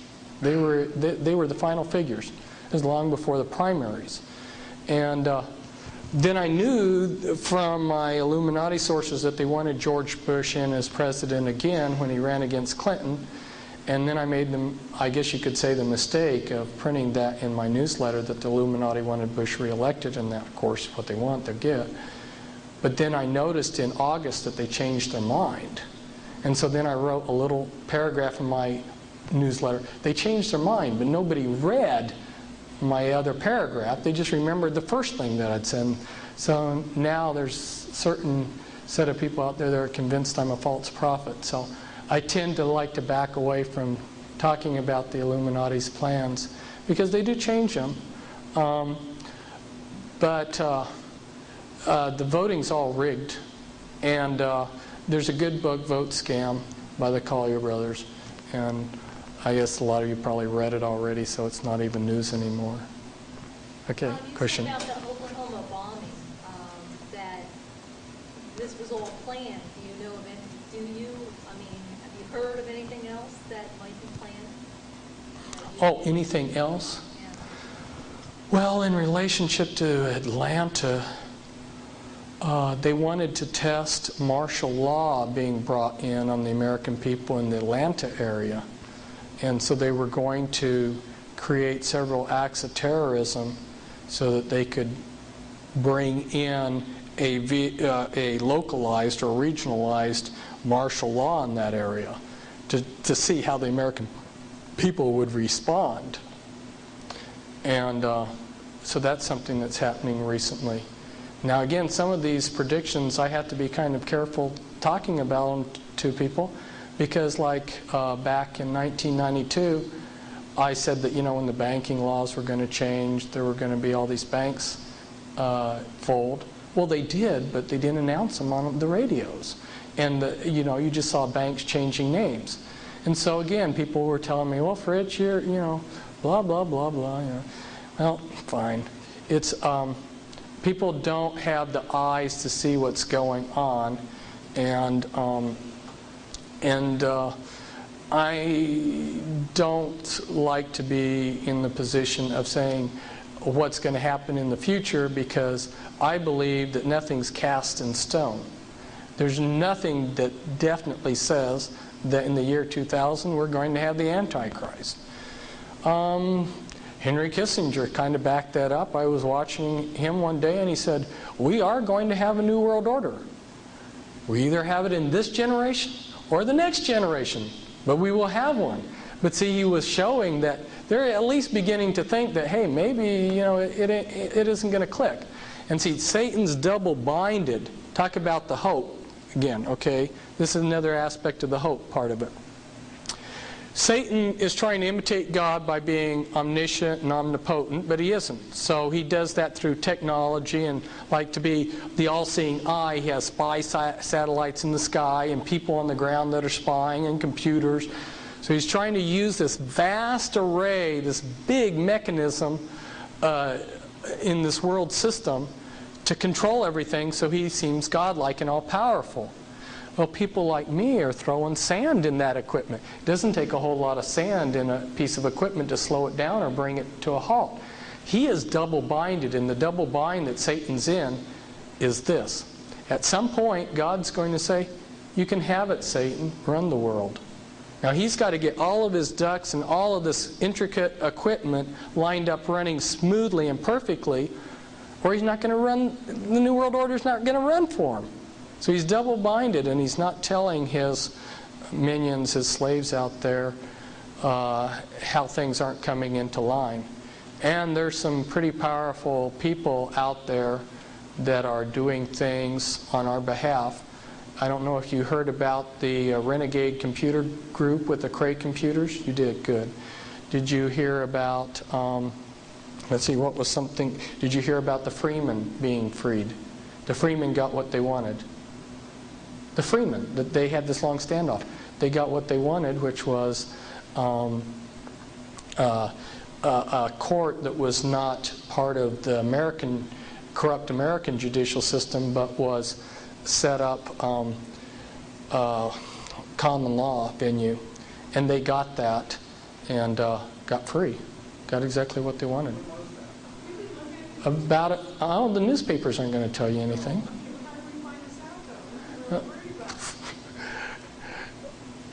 The answer, I guess, is just there's some of us out there that are watching these things, and we fax and call each other back and forth. But like I say, if I make predictions on things, which I sometimes do, the news media a lot of times doesn't report them anyway. So the news media is not going to back me up on some of those. Yeah, they love to use distractions. Are the church burnings part of this too, and removing some of our civil liberties? Are the church burnings part of this to remove our civil liberties? Definitely yes. There's part of it's just disinformation. I mean, there's a lot of churches being burned all the time, you know, from natural causes or whatever. They've got the ability to focus. Have you ever noticed when they focus in on airline disasters, all of a sudden all the airline disasters that happen are reported? And that part of it's that, and part of it's, I wonder about some of these youth that for no reason at all burn down a church. They may be children that are programmed. It's so easy to do that. But there was intended to be a period of anarchy because they want the people to beg for martial law. And the American people will ask them for what they want to give. And so I saw that aptly demonstrated the night of the bomb went off in Atlanta. I went to Plaid Pantry to get something cold to drink because it was warm out. And this was about midnight. And the gal there had just heard on the radio about the bomb, and she said, "Oh, this world is full of crazy nuts." I said, "Well, you know what's happening? The government's setting off these bombs so they can bring in stricter laws." And she said, "Oh, that's what we need. We need stricter laws." And I said, "Do you want to live under Nazism?" And it just went right by her. No comprehension. So it had, I saw, that was my test to see how the American people were responding. And yeah, give us martial law. That subject was on the radio today on the talk show. Was asking if they was wanting a martial law, and it was about 50-50. About 50. She says about 50% of the people wanted martial law. They wanted that extra protection. They wanted the extra protection. They think. Then another one come on, so we want our freedom. Yes. Pardon me? Buchanan. Yeah, you're saying he's a Knights of Malta. Yeah, you're saying he's not a regular guy, he's one of them.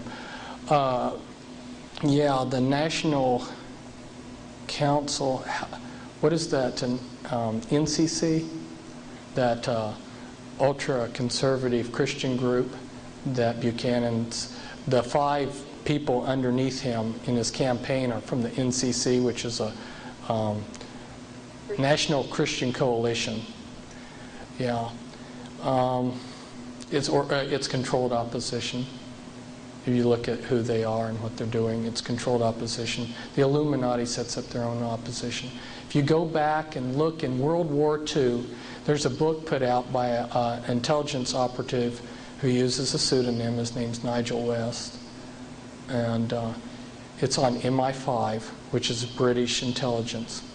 And he's got a whole chapter in there on double agents. Every German, I should say every Nazi German, you know, because Germany was Nazi, every German agent spying on Great Britain was a double agent for the British. And what they did was, and then part of it goes back to this mind control, they turned significant figures in German intelligence, and then anybody else who joined in German intelligence had to be turned. If they didn't turn, they were booted out. So over a few years, they ended up with the entire German intelligence organization being their double agents. Well, they've done the same thing against the New World Order. 95% of these people out there exposing the New World Order are double agents.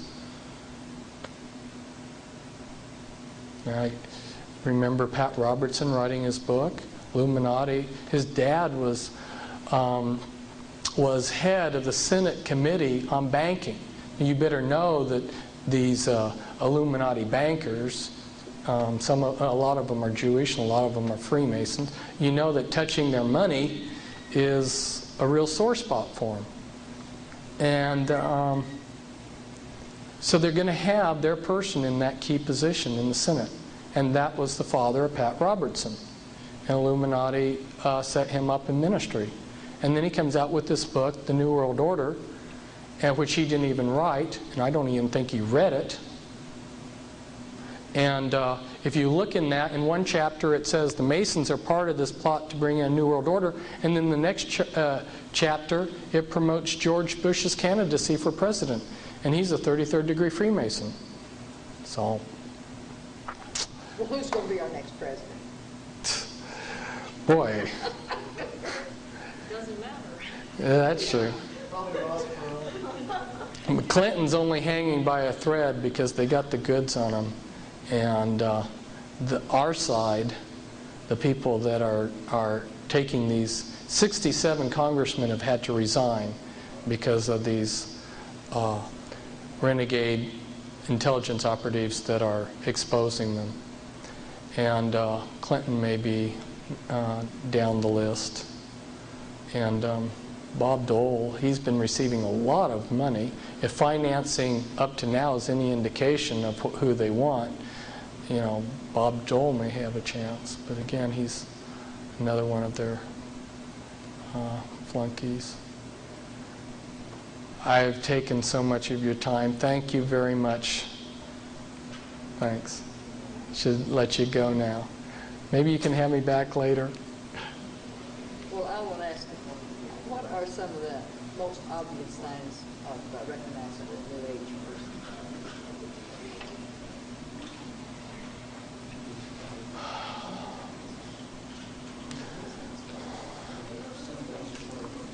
A New Age person. Well, Is it their fetishes or the things they worship first? New Age is a broad term, and New Age has just become our culture. So if they're a normal American today is pretty well steeped in New Ageism. New Age concepts use holistic health, witchcraft practices. You might see it's jewelry, you know, like Ankh. The way they talk, they want to protect nature, a radical environmentalism, the acceptance of anything and everything, especially, you know, minorities like gays and things like this. Do you think that they'll make the economy collapse right after the election?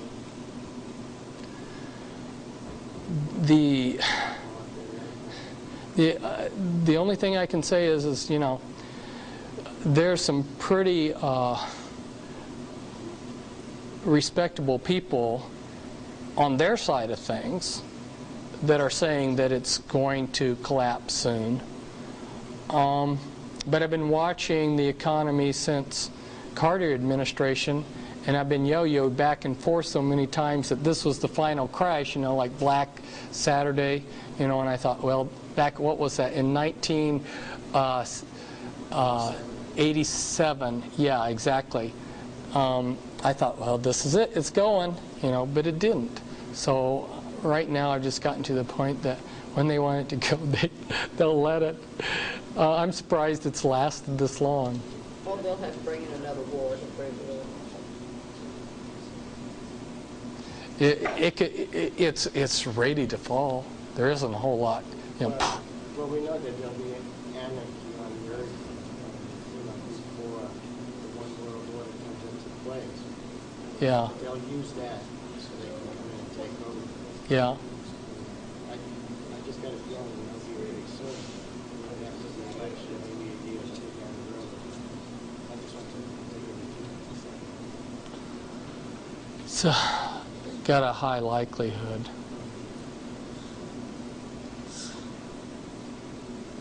Yeah, I don't know whether we're going to go home or not. It's been great. Thank you. Come on, God Jesus. bless you. Oh. God bless you You too. were just speaking about Noah. Yeah. Yeah, for that. God always turns me right to where He wants me. Good. As in the days As of a Noah. as a confirmation, As because soon as you it said says, it, she flipped when I it. return, the world will be as different to the things of God Yeah. as the people were in Noah's day. Yeah. So here's what He wants us to do. He says, I fear neither God nor man, he said to himself, but this woman bothers me. I'm going to see that she gets justice, for she is wearing me out with her constant coming. Then the Lord said, if even an evil judge can be worn down like that, don't you think that God will surely give justice to His people who plead with Him day and night? Yeah. Yes, He will answer them quickly, but the question is, when I, Messiah, return, how many will I find who have faith and are praying? Yeah. The truth is we have to be praying. Yeah. Okay, because remember, knowledge Yeah. puffs up, but love edifies. Right. And that's how God's going to judge us, is by Right. our prayers. Yeah. Okay? Through prayers. Right. And go into a prayer class. Yeah. And that's what's going to change the world. Yeah. And then I God s- will and judge I- and us I- accordingly. I don't. Those of us who know just have to do what's right. It's not a matter of whether we're. The issue isn't whether we're going to win or lose. The matter is what's the right thing to do. You know, Yeah. like you're saying, Well, you'll know by the peace that you have with God, whatever you, like some of us are meant to be teachers, like some that have books, and, you know, we have our prophets, and, you know, you have to go where God wants you to go. If you don't go and do it, then you won't have no rest. Yeah, that's But true. then sometimes it'll work for only a season, and then it's like, God, what is it next you want me to do? You know, sometimes He might just say, go enter His rest. I probably should get myself together here because I've got to get home. Driving back to Portland tonight. So, After all that talking, you're gonna drive now? yeah. Oh, cool. Oh, cool. Great. Let me get on that mailing list. When does your tour start? In about 4 days And how long will you be gone? for half a month. It'll be one big city after What do another. you think about that Scarlet and the Beast book? Well, We've browsed through it. We haven't read the whole thing. I was disappointed. Really? It seemed to me like, you know,